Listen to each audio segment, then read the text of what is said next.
ನಮ್ಮ ಜೊತೆ ಹಿರಿಯ ಪತ್ರಕರ್ತರಾಗಿ ಎಸ್ ಜಯರಾಮ್ ಸರ್ ಅವರು ನಮ್ಮ ಜೊತೆ ಕಾರ್ಯಕ್ರಮದಲ್ಲಿ ಜಾಯ್ನ್ ಆಗಿದ್ದಾರೆ. ಸರ್, ಕಾರ್ಯಕ್ರಮಕ್ಕೆ ಸ್ವಾಗತ. ಹಾಗೆಯೇ ಇನ್ನೊರು ಅತಿಥಿಯಾಗಿ ಹಿರಿಯ ನ್ಯಾಯವಾದಿಗಳು ದಯಾನಂದ್ ಸರ್ ಅವರು ಕೂಡ, ಉದಯಾನಂದ್ ಎ ಅವರು ಕೂಡ ನಮ್ಮ ಜೊತೆ ಜಾಯ್ನ್ ಆಗಿದ್ದಾರೆ. ಸರ್, ತಮಗೂ ಕೂಡ ಈ ಕಾರ್ಯಕ್ರಮಕ್ಕೆ ಸ್ವಾಗತ. ಎಸ್ ಜಯರಾಮ್ ಸರ್, ಪ್ರಮುಖವಾಗಿ ಹೊಸ ಕಾನೂನು ಬಂದಿದೆ ನಿನ್ನೆಯಿಂದ ಅನ್ನುವಂಥದ್ದು ಎಲ್ಲರಲ್ಲೂ ಕೂಡ ಇರುವಂಥ ಒಂದು ಕುತೂಹಲ, ಬದಲಾವಣೆಗಳಿದೆ ಅನ್ನುವಂಥದ್ದು.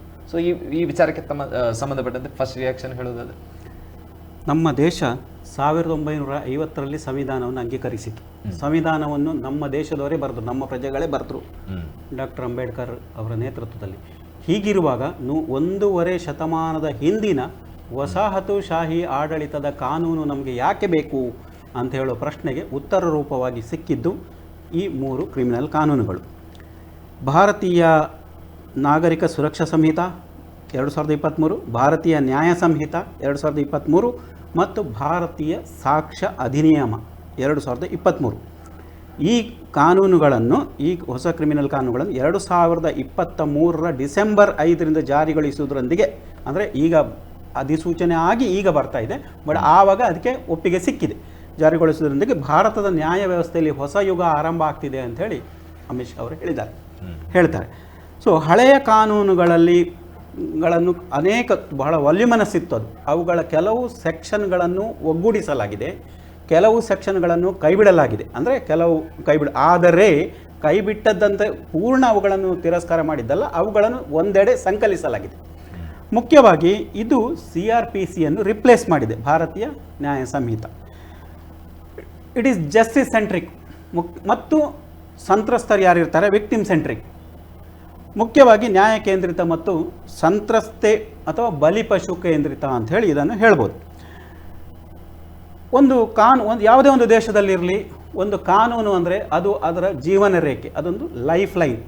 ಮತ್ತು ಕಾನೂನುಗಳ ವ್ಯಾಖ್ಯಾನ ಕೂಡ ತುಂಬ ಕಷ್ಟ. ಯಾಕೆ ಹೇಳಿದರೆ ಅಲ್ಲಿ ಅದು ಜೀವಂತದ್ದು. ಅದು ಈ ಕ್ಷಣಕ್ಕೆ ಸ್ಫುರಿಸಿದ ಅರ್ಥ ಇನ್ನೊಂದು ಕ್ಷಣಕ್ಕೆ ಬೇರೆ ಕಾಂಟೆಕ್ಸ್ಟ್ನಲ್ಲಿ ಬೇರೆ ಅರ್ಥವನ್ನು ಸ್ಫುರಿಸ್ಬೋದು. ಅದರಿಂದಾಗಿ ವಾಲ್ಯುಮಿನಸ್ ತೀರ್ಪುಗಳನ್ನು ಸಂವಿಧಾನ ಪೀಠಗಳು, ಸುಪ್ರೀಂ ಕೋರ್ಟು, ಹೈಕೋರ್ಟುಗಳು ಕಾಲಕಾಲಕ್ಕೆ ನೀಡ್ತಾ ಬರಬೇಕಾಗಿದೆ. ಈ ಕಾಲನ್ನು ಫುಲ್ ಪಾಯಿಂಟ್ ಇವುಗಳನ್ನೆಲ್ಲ ಅರ್ಥ ಮಾಡಿಕೊಳ್ಳಲಿಕ್ಕೆ ಒಂದು ಸುಸೂತ್ರವಾದ ವ್ಯವಸ್ಥೆ ಕೂಡ ಇದರಿಂದ ಸಿಕ್ಕಿದೆ ಅಂತೇಳಿ ಹೇಳ್ಬೋದು. ಯಾಕಂದರೆ ಎಲ್ಲ ಅವುಗಳಿಗೆ ಒಂದು ಸೂಕ್ತವಾದ ನಿರೂಪಣೆಯನ್ನು, ವ್ಯಾಖ್ಯಾನವನ್ನು ಈ ಹೊಸ ಕಾನೂನುಗಳು ಒದಗಿಸ್ತವೆ. ಮತ್ತು ಇದು ಯಾಕೆ ಬೇಕು ಅಂತೇಳಿ ಒಂದು ಕಾನೂನು ನಮಗೆ ಯಾಕೆ ಬೇಕು? ಕಾನೂನೇ ಇಲ್ಲದೆ ಆಡಳಿತ ಮಾಡಲಿಕ್ಕೆ ಸಾಧ್ಯ ಇಲ್ವಂತ ಕೇಳಿದರೆ, ದ ಮೇಯ್ನ್ ಕಾನ್ಸೆಪ್ಟ್ ಇದರ ಹಿಂದೆ ಅಪರಾಧಗಳನ್ನು ತಡೆಯುವುದು ಮತ್ತು ನಿಯಂತ್ರಿಸುವುದು. ಆದ್ದರಿಂದ ಒಂದು ದೇಶಕ್ಕೆ ಕಾನೂನು ಬಹಳ ಅವಶ್ಯ. ಈ ಮೊದಲಿನ ಕಾನೂನುಗಳು ಆಗ ಬ್ರಿಟಿಷ್ ಸಾಮ್ರಾಜ್ಯ ತನ್ನ ಆಡಳಿತವನ್ನು ಉಳಿಸಿಕೊಳ್ಳುವುದಕ್ಕಾಗಿ ರೂಪಿಸಿದಂಥವು. ಕೆಲವುದರಲ್ಲಿ ಒಬ್ಬ ವ್ಯಕ್ತಿ ಸತ್ತ ಮೇಲೆ ತೀರ್ಪು ಬಂದದ್ದು ಉಂಟು ಭಾರತದ ಇತ್ತೀಚೆಗೆ ಒಬ್ಬ ಹಿರಿಯ ಅಡ್ವೊಕೇಟ್ ಹೇಳಿದರು, 2ನೇ ತಲೆಮಾರು ಕೂಡ ಕೋರ್ಟಲ್ಲೇ ಇದೆ, 3ನೇ ತಲೆಮಾರು ಕೋರ್ಟಲ್ಲಿದೆ, ಇನ್ನೂ ತೀರ್ಪು ಬಂದಿಲ್ಲ ಅಂತ ಹೇಳಿ. ಲೋವರ್ ಕೋರ್ಟಲ್ಲಿ ಈಗ ಈ ಹೊಸ ಕಾನೂನು ಮಹಿಳೆಯರು ಮತ್ತು ಮಕ್ಕಳನ್ನು ಕೇಂದ್ರವಾಗಿ ಇಟ್ಟುಕೊಂಡಿದೆ. ಅಂದರೆ ಬಹಳ ಆದ್ಯತೆ ನೀಡಿದೆ. ಈಗ ಈ ಹಿಂದೆ ಏನಾಗಿದೆ ಅಂದರೆ, ನೀವು ತಾವು ಹೇಳಿದ್ರಿ 0 FIR ಮೊದಲು ಇತ್ತು. ಅದು ಭಾಳ ಹೈಕೋರ್ಟು ಮತ್ತು ಸುಪ್ರೀಂ ಕೋರ್ಟ್ ಆಗಾಗ ಹೇಳಿದ್ರಿಂದ 0 FIR ಇದೆ ಅಂತ. ಬಟ್ ಇದರಲ್ಲಿ ಡಿಫೈನ್ ಮಾಡಿದೆ, ವೆಲ್ ಡಿಫೈನ್ ಮಾಡಿದೆ. ನೀವು ಭಾರತ ದೇಶದ ಭೌಗೋಳಿಕ ಚೌಕಟ್ಟಿನಲ್ಲಿ ನೀವು ಎಲ್ಲಿದ್ದರೂ ಕೂಡ ನೀವು FIR ಅನ್ನು, ದೂರನ್ನು, ಕಂಪ್ಲೇಂಟನ್ನು ದೂರು ಕೊಡ್ಬೋದು. ಎರಡನೇದಾಗಿ, ಅಂಗವಿಕಲರಿದ್ದರೆ, ಮಾನಸಿಕ ಅಸ್ವಸ್ಥರಿದ್ದರೆ ಅಲ್ಲಿ ಪೊಲೀಸ್ ಅಧಿಕಾರಿ ಅವರ ಮನೆಗೆ ಹೋಗಿ ದೂರನ್ನು ತಗೊಳ್ಬೇಕು, ಅವರು ಪೊಲೀಸ್ ಸ್ಟೇಷನ್ಗೆ ಬರಬೇಕಾದ ಅಗತ್ಯ ಇಲ್ಲ. ಸೊ ಅನೇಕ ಸವಲತ್ತುಗಳು ಇದರಲ್ಲಿ ನಾಗರಿಕರಿಗೆ ಸಿಕ್ಕಿವೆ. ಒಂದು ರೀತಿಯಿಂದ ಇದು ಕಾನೂನುಬದ್ಧವಾಗಿ ಬದುಕುವಂಥ, ಜೀವಿಸುವಂಥ ನಾಗರಿಕರಿಗೆ ಒಂದು ಅನುಕೂಲಕರವಾದಂಥ ಒಂದು ಕಾನೂನು. ಮತ್ತು ನಾವು ಒಟ್ಟಾರೆ ಈ ಕಾನೂನುಗಳನ್ನು ನಾವು ನೋಡಿದರೆ, ಹಳೆಯ ಕಾನೂನುಗಳು ನರಹತ್ಯೆ ಮತ್ತು ಮಹಿಳೆಯರ ಮೇಲಿನ ದೌರ್ಜನ್ಯದ ವಿರುದ್ಧ ಕ್ರಮಕ್ಕೆ ಆದ್ಯತೆ ನೀಡುವುದಕ್ಕೆ ಬದಲು ಆಗ ಹೇಳಿದೆಲ್ಲ ಅವುಗಳನ್ನು ಕೆಲವೊಮ್ಮೆ ಸಾಕ್ಷಿ ಇಲ್ಲ ಇತ್ಯಾದಿ ಅಂತ ಹೇಳ್ಕೊಂಡು ಅವುಗಳಿಗೆ ಬಹಳ ರಾಜರೋಷವಾಗಿ ಅಲ್ಲಿ ಆರೋಪಿಗಳಿಗೆ, ಅಪರಾಧಿಗಳಿಗೆ ತಿರುಗಾಡಲಿಕ್ಕೆ ಬಿಡ್ತಾ ಇದ್ವು. ಆದ್ದರಿಂದ ಈ 3 ಹೊಸ ಕಾನೂನುಗಳಲ್ಲಿ ಶಿಕ್ಷೆಯೇ ಪ್ರಧಾನ ಉದ್ದೇಶ ಅಲ್ಲ. ಮುಖ್ಯ ಹೇಳಬೇಕು ಹೇಳಿದ್ರೆ ಶಿಕ್ಷೆಯೇ ಪ್ರಧಾನ ಉದ್ದೇಶ ಅಲ್ಲ, ಪನಿಷ್ಮೆಂಟ್ ಪ್ರಧಾನ ಉದ್ದೇಶ ಅಲ್ಲ, ಬದಲು ನ್ಯಾಯ ಒದಗಿಸುವುದಾಗಿದೆ. ಕ್ರಿಮಿನಲ್ ಕಾನೂನುಗಳ ಮೂಲಕ ಭಾರತದ ನ್ಯಾಯಾಂಗ ವ್ಯವಸ್ಥೆ ಭಾರತದಿಂದ ಹೇಗೆ ಸಂವಿಧಾನದಲ್ಲಿ ಹೇಳ್ತಾರೋ ಅದೇ ರೀತಿ ಭಾರತದಿಂದ ಭಾರತಕ್ಕಾಗಿ ಮತ್ತು ಭಾರತದ ಸಂವಿಧಾನದಿಂದ ರಚಿಸಲ್ಪಟ್ಟಿದೆ ಮತ್ತು ಆ ವ್ಯವಸ್ಥೆಯಿಂದ ಅದು ನಡೆಸಲ್ಪಡ್ತದೆ. ಮೊನ್ನೆ ಜುಲೈ 1ರಿಂದ ಅವುಗಳು ಜಾರಿಗೆ ಬಂದಿವೆ. ಇದರ ಅನುಷ್ಠಾನದ ನಂತರ FIR ನಿಂದ ನ್ಯಾಯಾಲಯದ ತೀರ್ಪಿನವರೆಗೆ ಸಂಪೂರ್ಣ ಪ್ರಕ್ರಿಯೆ ಆನ್ಲೈನ್ ಆಗಿರ್ತದೆ. ಈಗ ನೀವು ತೀರ್ಪನ್ನು ನೀವು ಅರ್ಜಿ ವಕೀಲರ ಮೂಲಕವೇ ಹಾಕಬೇಕು, ಅದು ಎಷ್ಟೋ ದಿವಸ ಆಗಬೇಕು, ರೌಂಡ್ ಸೀಲ್ ಆಗಬೇಕು, ಆ ಪ್ರಶ್ನೆ ಇಲ್ಲಿ ಸ್ವಲ್ಪ ಮಟ್ಟಿಗೆ ಸಡಿಲಾಗಿದೆ. ನಿಮಗೆ ಆನ್ಲೈನಲ್ಲಿ ಕೂಡ ತೀರ್ಪು ಸಿಗ್ತದೆ.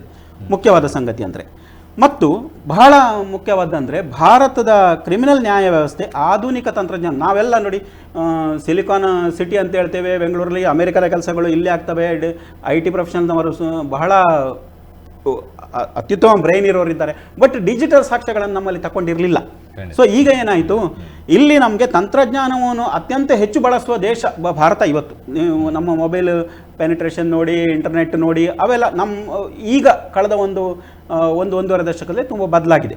ತಾಂತ್ರಿಕವಾಗಿ ಅದು ಮುಂದುವರೆದಿದೆ. ಹಣ ಕೂಡ ಈಗತ್ತು ಬ್ಯಾಂಕಿಗೆ ಹೋಗಬೇಕಾಗಿಲ್ಲ, ಹಳ್ಳಿಯವರು ಅದನ್ನ ಬಳಸ್ತಾರ ಅಂತ ಹೇಳೋ ಸಂಶಯಗಳನ್ನು ಹಿಂದೆ ಮನಮೋಹನ್ ಸಿಂಗ್ ಗವರ್ನರ್ ಆಗಿದ್ದರು, ಪ್ರಧಾನಿಯೂ ಆಗಿದ್ದರು, ಅವರೇ ಆತಂಕ ವ್ಯಕ್ತಪಡಿಸಿದರು. ಬಟ್ ಇವತ್ತು ಜನ ಅದನ್ನು ಬಳಸಿಕೊಂಡಿದ್ದಾರೆ. ನಿಮಗೆ ಆನ್ಲೈನ್ ಪೇಮೆಂಟ್ ಆಗ್ತದೆ, ಎಲ್ಲವೂ ಆಗ್ತದೆ. ಹಾಗೆ ಈ ಕಾನೂನುಗಳು ಕೂಡ ಇಲ್ಲಿ ಅಪ್ಡೇಟ್ ಆಗಿವೆ, ಆಧುನಿಕ ತಂತ್ರಜ್ಞಾನವನ್ನು ಬಳಸಿಕೊಂಡ್ವಿ. ಬಹಳ ಮುಖ್ಯ ಅಂತಂದರೆ ತಾರೀಖ್ ಪೇ ತಾರೀಖ್ ಅಂತ ಹೇಳ್ತಾರೆ, ಅಂದರೆ ಅಡ್ಜರ್ಮೆಂಟ್. ಜಡ್ಜ್ಗಳು ಏಕದಮ್ ಅಡ್ಜರ್ಮೆಂಟ್ ಕೊಡ್ಬಿಡುದು. ವಕೀಲ ಬರಲ್ಲ ಅಡ್ಜರ್ಮೆಂಟ್, ಸಾಕ್ಷಿ ಇಲ್ಲ ಅಡ್ಜರ್ಮೆಂಟ್, ಇನ್ನು ಅವರಿಗೆ ಬೇರೆ ಏನಾದರೂ ಕೆಲಸ ಇದ್ದರೆ ಜಡ್ಜಿಗೆ ಅದು ಅಡ್ಜರ್ಮೆಂಟೇ. ಕೆಲವೊಮ್ಮೆ ಅಡ್ಜರ್ಮೆಂಟ್ಗಳು ವಕೀಲರು ಕಾರಣ ಹೇಳ್ತಾರೆ, ಕೆಲವೊಮ್ಮೆ ನ್ಯಾಯಾಧೀಶರು ಕಾರಣ ಹೇಳ್ತಾರೆ. ಅದು ಆ ಕ್ಷೇತ್ರದಲ್ಲಿರುವ ಇತ್ಯರ್ಥ ಮಾಡಬೇಕಾದ್ರೆ. ಬಟ್ ಇನ್ನು ಈ ತಾರೀಖ್ ಪೇ ತಾರೀಖ್ ಅಡ್ಜರ್ಮೆಂಟ್ಗಳು ಆಗೋದಿಲ್ಲ.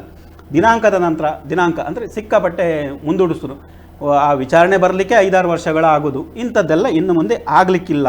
ಮತ್ತು ಈ ಪ್ರವೃತ್ತಿಗೆ ನಾವು ಅಂತ್ಯ ಹಾಡುವುದು. ಮತ್ತು 3 ವರ್ಷಗಳಲ್ಲಿ, ಬಹಳ ಸ್ಪೆಸಿಫಿಕ್ ಆಗಿ ಹೇಳ್ತಾರೆ, 3 ವರ್ಷಗಳಲ್ಲಿ ನ್ಯಾಯವನ್ನು ಒದಗಿಸುವ ನ್ಯಾಯಾಂಗ ವ್ಯವಸ್ಥೆಯನ್ನು ದೇಶದಲ್ಲಿ ಸ್ಥಾಪಿಸುವುದು ಅಂತ ಹೇಳ್ತಾರೆ. ಈಗ ಇಲ್ಲಿ ಬಹಳ ಮಂದಿಗೆ ಸಂಶಯ ಇದೆ, ಈಸ್ ಇಟ್ ಪಾಸಿಬಲ್? ಭಾರತದಲ್ಲಿ ಇದು ಸಾಧ್ಯ ಇದೆ. ಯಾಕೆ ಹೇಳಿದ್ರೆ, ನೀವು ಪ್ರತಿಯೊಬ್ಬರಿಗೂ ಟೈಮ್ ಲೈನ್ ಹಾಕಿದ್ರಿ, ಪೊಲೀಸರಿಗೂ ಹಾಕಿದ್ರಿ, ನ್ಯಾಯಾಧೀಶರಿಗೂ ಹಾಕಿದ್ರಿ. ಎವರಿ ಲೆವೆಲ್ ಅಲ್ಲಿ ಒಂದು ಟೈಮ್ ಲೈನ್ ಅನ್ನು ಫಿಕ್ಸ್ ಮಾಡಿದ್ದಾರೆ. ಪ್ರೈಮರಿ ಲೆವೆಲ್ ಎಲ್ಲ ಟೈಮ್ ಲೈನ್ ಫಿಕ್ಸ್ ಮಾಡಿದ್ದಾರೆ. ಸೊ ಎಲ್ಲರಿಗೂ ಜವಾಬ್ದಾರಿ ಇದೆ.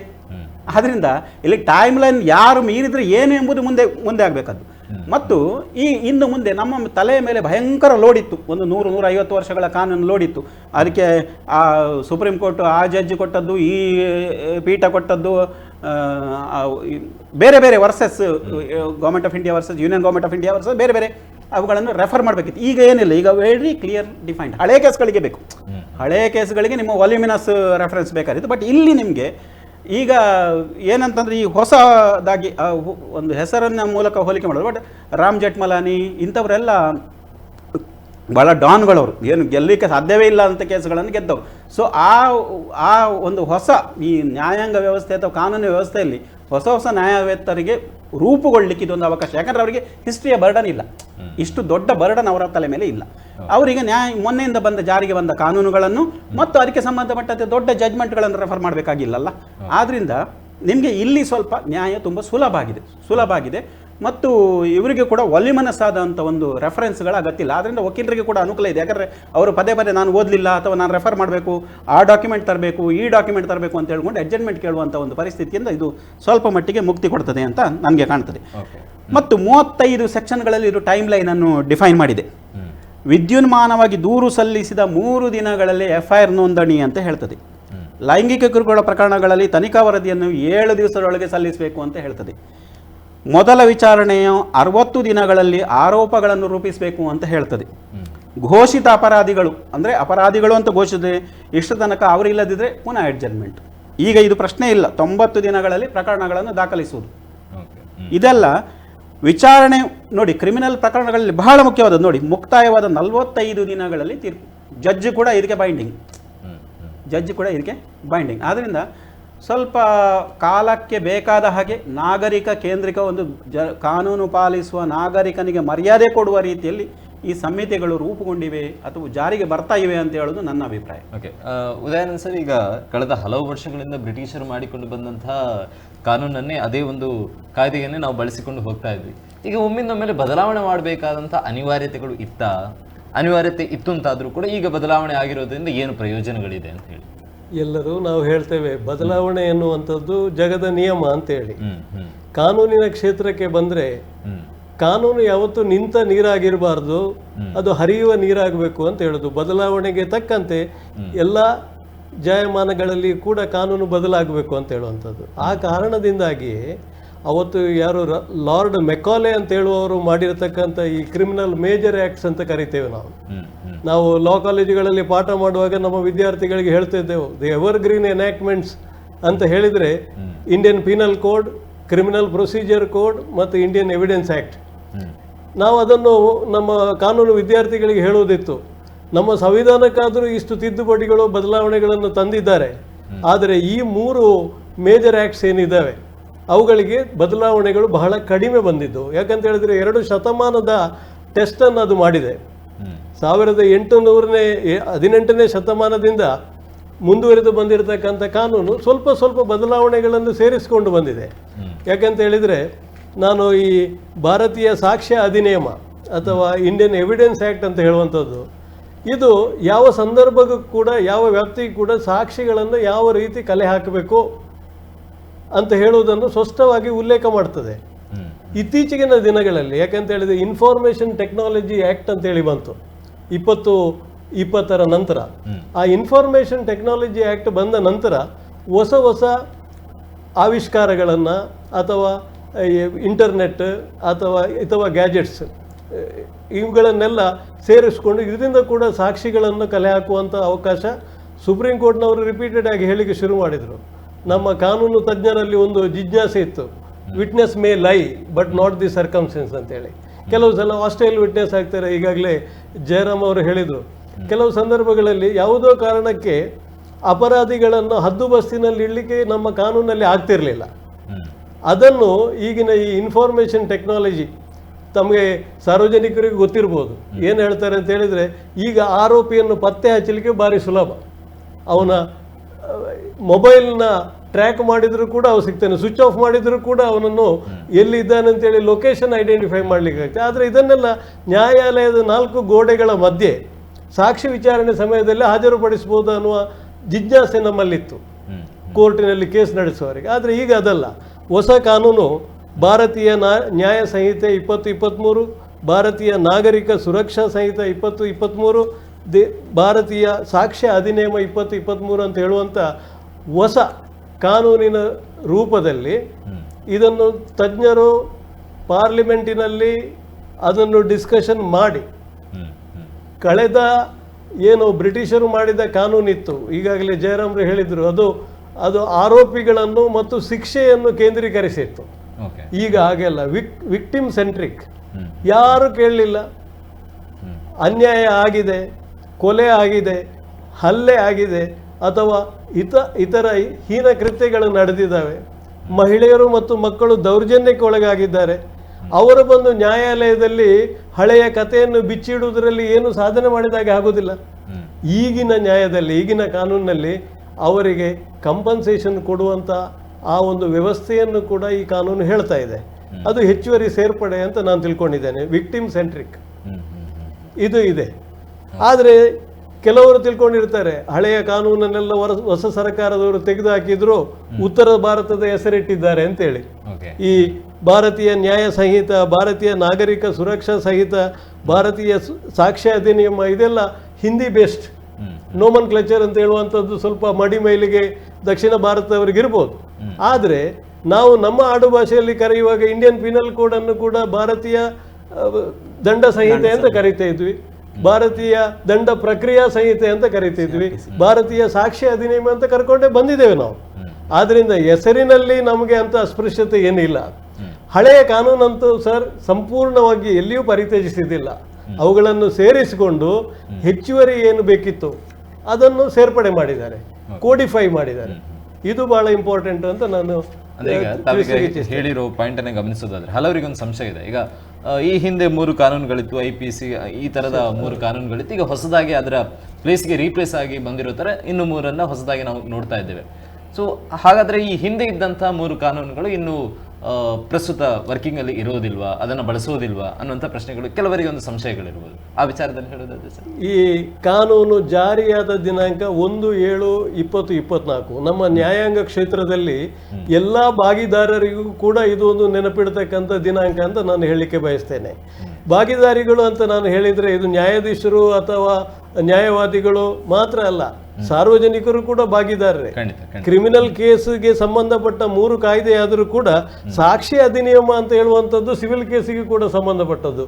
ಸಾಕ್ಷಿಗಳನ್ನು ಯಾವ ರೀತಿ ಕಲೆ ಹಾಕಬೇಕು ಅಂತ ಹೇಳಿ ಸಿವಿಲ್ ಮತ್ತು ಕ್ರಿಮಿನಲ್ ಎರಡಕ್ಕೂ ಕೂಡ ಅದು ನ್ಯಾಯಾಲಯದ ವ್ಯವಸ್ಥೆಗೆ ಪೂರಕವಾಗಿ ಇರುವಂಥದ್ದು. ಇದರಲ್ಲಿ ಈ 1/7ರ ಹಿಂದೆ ಈಗ ನಮ್ಮ ಕೋರ್ಟ್ಗಳಲ್ಲಿ ನಮ್ಮಲ್ಲಿ ನಾವು ಹೇಳ್ತಾ ಇದ್ದೆವು, ಸುಪ್ರೀಂ ಕೋರ್ಟಿನ ಬಾಗಿಲನ್ನು ಇವತ್ತು ಕಾಯಮಾಗಿ ಮುಚ್ಚಿದ್ರೂ ಕೂಡ ಮುಂದಿನ 75 ವರ್ಷಕ್ಕೆ ಬೇಕಾದಷ್ಟು ಕೇಸುಗಳು ಅಲ್ಲಿ ತನಿಖೆಗೆ ಬಿದ್ದುಕೊಂಡಿದ್ದಾವೆ, ಅದು ಇನ್ನು ಮುಗಿಲಿಕ್ಕಿಲ್ಲ. ಇವತ್ತು ಶುರು ಆದರೆ ವ್ಯಾಜ್ಯ ಇನ್ನು 10 ವರ್ಷ ದಶಕಗಳು ಸಂದರೂ ಕೂಡ ಮುಗಿಯುವುದಿಲ್ಲ ಅಂತ ಹೇಳುವಂಥದ್ದು ಎಲ್ಲರಿಗೂ ಗೊತ್ತಿರುವ ವಿಚಾರ. ಆದರೆ ಈ ಕಾನೂನು ಬಂದ ಕೂಡಲೇ ಹಳೆಯದೇನಾಗ್ತದೆ ಅಂತೇಳಿ ಹಳೆಯ 3 ಕಾನೂನುಗಳು 1/7/2023 ಮೊದಲು ಇದ್ದಂಥ ಎಲ್ಲ ಪೆಂಡಿಂಗ್ ಲಿಟಿಗೇಷನ್ಸ್ಗೆ ಹಳೆಯ ಕಾನೂನುಗಳೇ ಮುಂದುವರಿಯುತ್ತದೆ, ಅದೇ ಅನ್ವಯ ಆಗ್ತದೆ, ಅದೇ ಇದರಲ್ಲಿ ನಾವು ಮುಂದುವರಿಬೇಕಾಗ್ತದೆ. ಹೊಸ ಕಾನೂನುಗಳಂತ ಹೇಳಿದ್ರೆ ಇವತ್ತು ಕ್ರೈಮ್ ಆಯಿತು, ಮೊನ್ನೆ ಹೇಳಿದ್ರು ಗ್ವಾಲಿಯರಲ್ಲಿ ಒಂದು ಕ್ರೈಮ್ ಆಯಿತು, ನಮ್ಮ ಗೃಹ ಸಚಿವರೇ ಹೇಳಿದ್ರು ದೇಶದ್ದು ಅಮಿತ್ ಶಾ ಅವರು, ಗ್ವಾಲಿಯರ್ ಇದ್ದು ಫಸ್ಟ್ ಕೇಸು ಅಂತ. ಆನಂತ ಹೇಳಿದ್ರು ನಮ್ಮ ರಾಯಚೂರಲ್ಲಿ ಹುಬ್ಳಿಯಲ್ಲಿ ಒಂದು ಆಯಿತು ಅಂತ ಹೇಳಿದ್ರು. ಅದು 1/7/2024 ನಂತರದ ಇನ್ಸಿಡೆಂಟ್ಗಳಿಗೆ ಹೊಸ ಕಾನೂನು ಲಾಗು ಆಯಿತು. ಆವಾಗ ಸೆಕ್ಷನ್ಗಳು ಬದಲಾಗಿದೆ. ಸಾರ್ವಜನಿಕರು ಇದರ ಬಗ್ಗೆ ಯಾವುದೇ ರೀತಿಯ ಗೊಂದಲಕ್ಕೆ ಒಳಗಾಗೋದು ಬೇಡ. ನಮ್ಮಲ್ಲಿ ಕೆಲವರು ಒಂದು ರೀತಿಯಾದಂಥ ನಿರೀಕ್ಷೆಗಳಿದೆ. 2023ರಲ್ಲಿ ಒಂದು ಘಟನೆ ಆಗಿದೆ, ನಮ್ಮ ಊರಲ್ಲೋ ನಮ್ಮ ಮನೆಯಲ್ಲಿ ಏನೋ ಒಂದು ಘಟನೆ ಆಗಿದೆ, ಅದಕ್ಕೆ ಸಂಬಂಧಪಟ್ಟಂತಹ ಕಾನೂನಾತ್ಮಕವಾದಂತಹ ಬೆಳವಣಿಗೆಗಳು ಆಗಿಲ್ಲ. ಬಟ್ ಈಗ 2024 ಜುಲೈ 1ರಂದು ಹೊಸ 3 ಕಾನೂನು ಜಾರಿಯಾಗಿದೆ. ಸೊ ಅದರಲ್ಲಿ ಬರುವಂತಹ ಅಂಶಗಳು ನಮಗೆ ತುಂಬಾನೇ ಪ್ಲಸ್ ಪಾಯಿಂಟ್ ಆಗ್ಬೋದು, ನಮ್ಮ ನಿರೀಕ್ಷೆಯನ್ನ ಆ ಒಂದು ಕೆಲವೊಂದು ಅಂಶಗಳು ಫುಲ್ಫಿಲ್ ಮಾಡಬಹುದು ಅನ್ನುವಂತ ನಂಬಿಕೆ ಇದೆ. ಸೊ ಅದು ಅಪ್ಲೈ ಆಗೋದಿಲ್ಲ ಅಂತ ಸರ್. ಇದಕ್ಕೆ ಒಂದು ಕಾರಣ ಇರ್ಬೋದು, ಬಡ್ತಿ ಆಗಲಿ ವೇತನ ಆಗಲಿ ಅದು ರೆಟ್ರಾಸ್ಪೆಕ್ಟಿವ್ ಇಫೆಕ್ಟ್ ಉಂಟು, ಬಟ್ ಕ್ರಿಮಿನಲ್ ಕೇಸ್ಗೆ ರೆಟ್ರಾಸ್ಪೆಕ್ಟಿವ್ ಇಲ್ಲ. ಕಾನೂನುಗಳಿಗೆಲ್ಲ ಪ್ರೋಸ್ಪೆಕ್ಟಿವ್ ಇನ್ ಇಫೆಕ್ಟ್ ಅಂತ ಹೇಳ್ತೇವೆ, ಮುಂದುವರಿದ ಆ ದಿನಾಂಕದಿಂದ ಬರುವಂತ. ಅದರ ಹಿಂದೆ ರಿಜಿಸ್ಟರ್ ಆಗಿರುವಂತ ರೆಟ್ರೋಸ್ಪೆಕ್ಟಿವ್ ಇಫೆಕ್ಟ್ ಕೊಟ್ರೆ ಈಗ ಏನಾದ್ರೂ ತಪ್ಪು ಮಾಡಿದ್ರೆ ಗಲ್ಲು ಶಿಕ್ಷೆ ಇದ್ರೆ ಹಿಂದೆ ಇರದಿದ್ರೆ ಅದಕ್ಕೂ ಕೂಡ ಅದು ಲಾಗು ಆಗುವ ಸಾಧ್ಯತೆ ಇದೆ. ಆದ್ರಿಂದ ಪಾರ್ಲಿಮೆಂಟ್ ಮಾಡಿದ ಕಾನೂನುಗಳು ಈ 3 ಪ್ರೋಸ್ಪೆಕ್ಟಿವ್ ಇನ್ ಇಫೆಕ್ಟ್ ಅಂತ ಹೇಳಿ ಸ್ಪಷ್ಟವಾಗಿ ಹೇಳಿದ್ದಾರೆ. ಜುಲೈ 1ರ ನಂತರದಿಂದ ಆಗಿರುವಂತಹ ಕೇಸಸ್ಗಳಿಗೆ ಆ ತೀರ್ಪುಗಳು ಅನ್ವಯ ಆಗುತ್ತೆ, ಅಂದ್ರೆ 45 ದಿವಸಗಳ ತೀರ್ಪು ನೀಡುವಂತ. ಓಕೆ ಓಕೆ ಜರಂ ಸರ್, ಈಗ ತಾವಾಗ ಕೆಲವೊಂದು ಪಾಯಿಂಟ್ ಅನ್ನ ಮೆನ್ಷನ್ ಮಾಡುವಂತ ಸಂದರ್ಭದಲ್ಲಿ ಕೂಡ ಹೇಳಿದ್ರಿ, ಈ ಒಂದು 3 ಕೇಸ್ಗಳನ್ನ ಜಾರಿ ಮಾಡಿರುವಂತಹ ಸಂದರ್ಭದಲ್ಲಿ ಡಿಜಿಟಲ್ ಸಾಕ್ಷಿಗೆ ಜಾಸ್ತಿ ಒತ್ತನ್ನು ನೀಡಲಾಗುತ್ತೆ. ಅದಕ್ಕಿಂತ ಮುಂಚೆ ಒಂದು ದೂರವಾಣಿ ಕರೆ ಇದೆ. ಹಲೋ ಸರ್, ನಮಸ್ತೆ ಸರ್. ನಮಸ್ತೆ ನಮಸ್ತೆ, ಹೇಳಿ ಸರ್. ಸರ್, ನಾನು ಜನಸಾಮಾನ್ಯವಾಗಿ ಒಂದು ಪ್ರಶ್ನೆ ಕೇಳ್ತಿದ್ದೇನೆ. ಎಸ್, ಹೇಳಿ ಸರ್. ಈಗ ಈ 3 ಕಾನೂನುಗಳು ಜನಸಾಮಾನ್ಯಕ್ಕೆ ಪೂರಕವಾಗಿದೆಯೋ ಅಲ್ಲ ವಿರುದ್ಧವಾಗಿದೆಯೋ ಅಂತ ಹೇಳಿ. ಓಕೆ ಓಕೆ ಓಕೆ, ಇದು ಅಪರಾಧಿಗಳಿಗೆ ಕಷ್ಟ ಕೊಡುವಂತ ಕಾನೂನುಗಳು ಅಂತ ಹೇಳ್ಬೋದು. ಒಂದೇ ನಮ್ಗೆ ಟೋಟಲ್ ಗೊಂದಲ ಏನ್ ಗೊತ್ತು ಸರ್, ಈಗ ಇದರಲ್ಲಿ ನಮ್ಮ ದಕ್ಷಿಣ ಕನ್ನಡ ಉಡುಪಿ ಜಿಲ್ಲೆ ಗೊಂದಲ ಏನಂದ್ರೆ, ಇನ್ನೊಂದು ಚಾನಲ್ ಅಲ್ಲಿ ಯಾವೊಬ್ರು ವಕೀಲರು ಕೂತ್ಕೊಂಡು ಅದಕ್ಕೆ ಉಲ್ಟಾ ಮಾತಾಡ್ತಿದ್ದಾರೆ ಈ ಕಾನೂನು ಬಗ್ಗೆ. ಈ ಕಾನೂನು ಸರಿ ಇಲ್ಲ, ಆಗಿಲ್ಲ, ಈಗಿಲ್ಲ, ಅದರಿಂದ ಜನಸಾಮಾನ್ಯರಿಗೆ ತೊಂದರೆ ಆಗುದು ಬಿಟ್ರೆ ಏನು ಉಳಿತಿಲ್ಲ ಅಂತ ಹೇಳ್ತಾ ಇದ್ದಾರೆ. ನೀವು ಫೇವರ್ ಆಗಿ ಹೇಳ್ತಾ ಇದ್ದೀರಿ ಅದರ ಬಗ್ಗೆ, ಅದರಿಂದ ಅದೇ ನಮ್ಗೆ ಗೊಂದಲ ಸರ್. ಈಗ ತಮ್ಮ ಪ್ರಶ್ನೆಯನ್ನ ಅಂದ್ರೆ ಯಾವ ರೀತಿಯ ಸಂಶಯ ಇದೆ ಸರ್ ತಮ್ಗೆ? ಅಲ್ಲಲ್ಲ, ಈಗ ಅಲ್ಲಿ ಒಂದು ಕೂತ ವಕೀಲರನ್ನ ಕೂರಿಸಿದ್ದಾರೆ ಇನ್ನೊಂದು ಚಾನಲ್ ಅಲ್ಲಿ. ಅವರು ಕಾಂಗ್ರೆಸ್ ಬೆಂಬಲಿತನ ಕಮ್ಯುನಿಸ್ಟ್ ಬೆಂಬಲಿತನ ಗೊತ್ತಿಲ್ಲ, ಅವ್ರ ಮಾತ್ರ ಉಲ್ಟಾ ಹೇಳ್ತಿದ್ದಾರೆ ಈ ಕಾನೂನು ಬಗ್ಗೆ. ಈ ಕಾನೂನು ಸರಿ ಇಲ್ಲ, 90% ಮಾತ್ರ, 10% ಮಾತ್ರ ಸರಿ ಇರುವುದು, 90% ಸರಿ ಇಲ್ಲ ಅಂತೇಳಿ. ಇದರಿಂದ ಕೆಲವು ಸಿಕ್ಕಾಪಟ್ಟೆ ಪ್ರಾಬ್ಲಮ್ ಆಗ್ತಾ ಉಂಟು, ಆಗೀಗ ಆಗ್ತಾ ಉಂಟು, ಜನಸಾಮಾನ್ಯರಿಗೆ ತೊಂದರೆ ಬಿಟ್ಟರೆ ಉಳಿತಾಗುದಿಲ್ಲ ಅಂತೇಳಿ. ಅದು ನಮ್ಗೆ ಗೊಂದಲ ಸರ್, ಅದು ಗೊಂದಲ. ಒಂದೇ ಊರಲ್ಲಿ ಬರುವ ಚಾನಲ್ 2 ಬೇರೆ ಬೇರೆ ವಿತ್ತಂಡವಾದನ ಮಾಡ್ತಿರುವಾಗ ಅದು ಜನಸಾಮಾನ್ಯರ ಮೇಲೆ ಪರಿಣಾಮ ಬೀಳ್ತದಲ್ಲ ಸರ್ ಅಂತ ನಾನು ಹೇಳ್ತಾ ಇದ್ದೇನೆ. ಖಂಡಿತ ತಮ್ಮ ಅಭಿಪ್ರಾಯಕ್ಕೆ ನಾನು ಅಗ್ರಿ ಆಗ್ತೇನೆ ಸರ್, ಇಲ್ಲ ಅಂತಲ್ಲ. ಫುಲ್ ನೀವೇನ್ ಹೇಳ್ತಿದ್ದೀರ ಅದನ್ನ ಫುಲ್ ಅವರು ಹೇಳ್ತಾ ಇದ್ದಾರೆ ಅಲ್ಲಿ, against, opposite. Okay, thank you sir. ಕಾರ್ಯಕ್ರಮದ ಮೊದಲಿಗೆ ಅದನ್ನ ನಮ್ಮ ಗಮನಕ್ಕೆ ತಂದಿರೋದು ನಮಗೂ ಕೂಡ ಖುಷಿ ಇದೆ. ಯಾಕಂದ್ರೆ ನಾವು ಜನಸಾಮಾನ್ಯರ ಗೊಂದಲದಲ್ಲಿ ಇರ್ತೇವಲ್ಲ. ಖಂಡಿತ ಥ್ಯಾಂಕ್ ಯು ಸರ್. ಈಗ ಇದು ಏನಾಯ್ತು ಅಂತ ಗೊತ್ತು ಸರ್? ಅಲ್ವಾ ಸರ್? ಎಸ್, ಹೇಳಿ.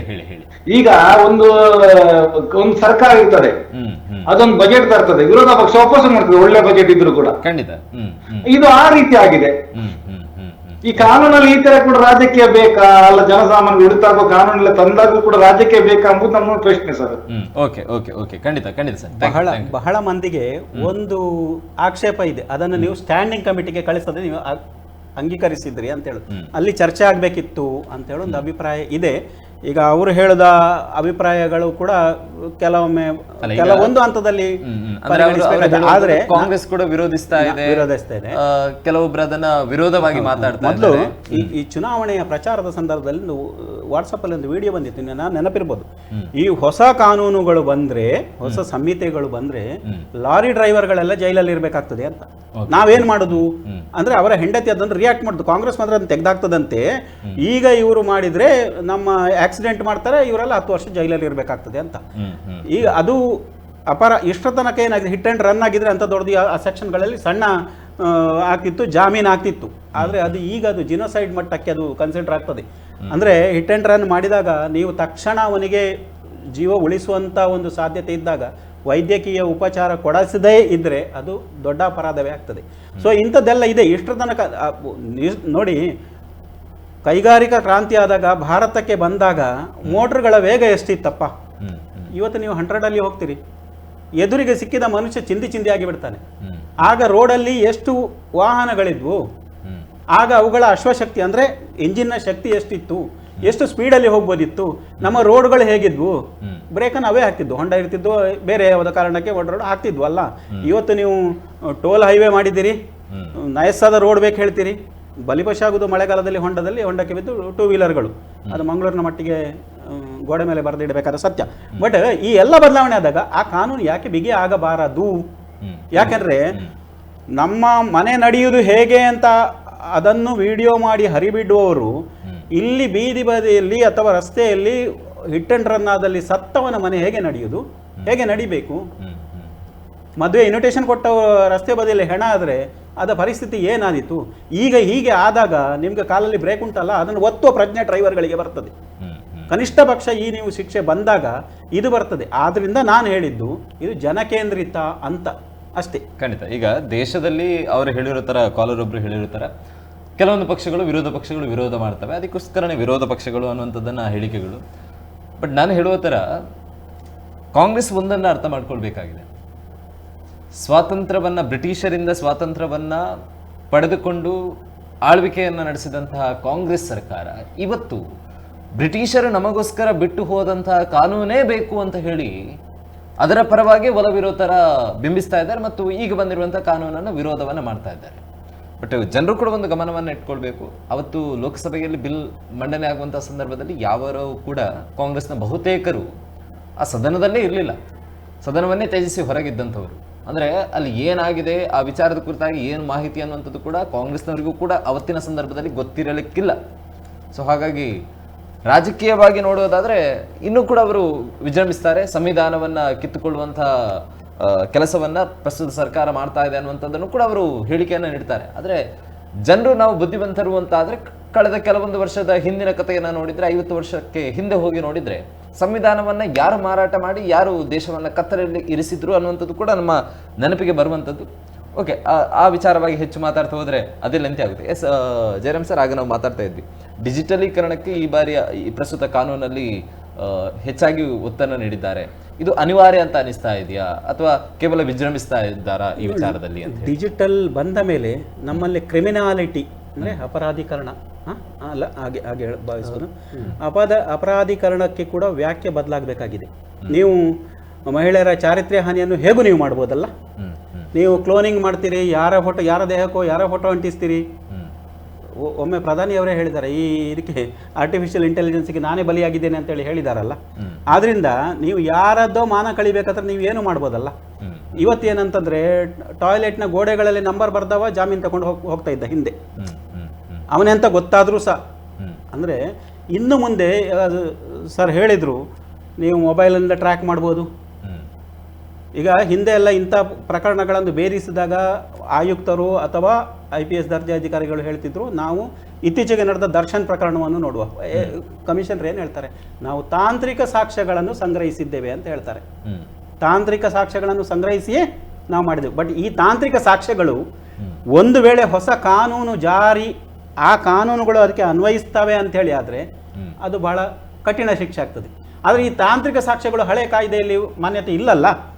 ಆದ್ರಿಂದ ನಾವು ಒಂದು ಹೇಳೋ ಪ್ರಕಾರ ತಪ್ಪು ಆಗ್ಬೋದು, ದರ್ಶನಿಗೆ ಜಾಮೀನು ಸಿಗ್ತದೆ ಅಂತ ಹೇಳೋದನ್ನು ನಾವು ಅರ್ಥ ಮಾಡಿಕೊಳ್ಬೋದು. ಹಳೆ ಅದೇ ಕಾನೂನಿನ ಅನ್ವಯ. ಅದೇ ಹೊಸ ಕಾನೂನಿನಲ್ಲಿ ಡಿಜಿಟಲೀಕರಣ, ನಾನು ಆಗ ಹೇಳಿದೆ ಕ್ರಿಮಿನಾಲಿಟಿ ಒಂದು ಬೇರೆ ಬೇರೆ ಬೇರೆ ಬೇರೆ ರೀತಿಯಲ್ಲಿ ವಿಸ್ತಾರವಾಗಿ ಹೋಗಿದೆ. ಆಧುನಿಕ ತಂತ್ರಜ್ಞಾನಗಳನ್ನು ಬಳಸಿಕೊಂಡು ಕ್ರಿಮಿನಾಲಿಟಿ ವಿಸ್ತಾರ ಆಗಿದೆ. ಹೊಸ ಹೊಸ ಕ್ರಿಮಿನಲ್ಗಳು, ಕೊಲೆ ಮಾಡೋದೊಂದೇ ಕ್ರಿಮಿನಲ್ ಅಲ್ಲ, ಬೇರೆ ಬೇರೆ ಐಡಿಯಾಗಳಿವೆ ಅವರ ಹತ್ರ. ಹಾಗಿರುವಾಗ ಅದಕ್ಕೆ ಈ ಡಿಜಿಟಲ್ ಸಾಕ್ಷ್ಯಗಳಾದಾಗ ಅವನ್ನು ಮೂಗುದಾರ ಹಾಕ್ತವೆ. ಈ ದರ್ಶನ್ ಪ್ರಕರಣವಂತೂ ಇನ್ಯಾವುದೇ ಪ್ರಕರಣಗಳನ್ನು ನೀವು ನೋಡಿ, ಹೊಸ ಕಾನೂನಾದರೆ ಅದಕ್ಕೆ ತುಂಬ ಕಠಿಣವಾದ ಶಿಕ್ಷೆ ಇದೆ. ನೀವು ಯಾಕಂದರೆ ಅಲ್ಲಿ ಡಿಜಿಟಲಿ ಟೆಕ್ನಾಲಜಿಕಲ್ ಅಡ್ವಾನ್ಸ್ಮೆಂಟ್ ಉಂಟಲ್ಲ, ಆ ಕಾಲಕ್ಕೆ ಬದಲಾದ ಹಾಗೆ ಅವು ಆ ಸಾಕ್ಷಿಗಳಲ್ಲಿ ಮಾನ್ಯತೆ ಪಡೀತವೆ. ಸೊ ಹಳೆ ಕಾನೂನಲ್ಲಿ ಅದಿಲ್ಲಲ್ಲ. ಒಂದು ಸೊಸೈಟಿ ಡೆವಲಪ್ ಆಗ್ತಾ ಬಂದಿದೆಲ್ಲ, ಆಗಿದ್ದಾಗೆ ಗುಡಿಸಲಿಲ್ಲ, ಆಗಿದ್ದಾಗೆ ಬಾವಿನ ನೀರು ಸೇದಿ ಇಲ್ಲ, ನದಿ ಬದಿಯಲ್ಲೇ ನಾಗರಿಕತೆ ನಡೆದದಲ್ಲ. ನಾಗರಿಕತೆ ಹೇಗೆ ಬದಲಾಗಿದೆ ಅಂದರೆ ನಗರದ ಕೊಚ್ಚೆ ಹೋಗಿ ನದಿಗೆ ಬಿಟ್ಟು, ನದಿಗಳು ಹೋಗಿ ಅದು ಕೊಚ್ಚೆ ಗುಂಡಿಯಾಗಿದೆ ಇವತ್ತು. ಈ ರೀತಿಯ ಡೆವಲಪ್ಮೆಂಟ್ ಆಗಿದೆ ಅಲ್ಲ.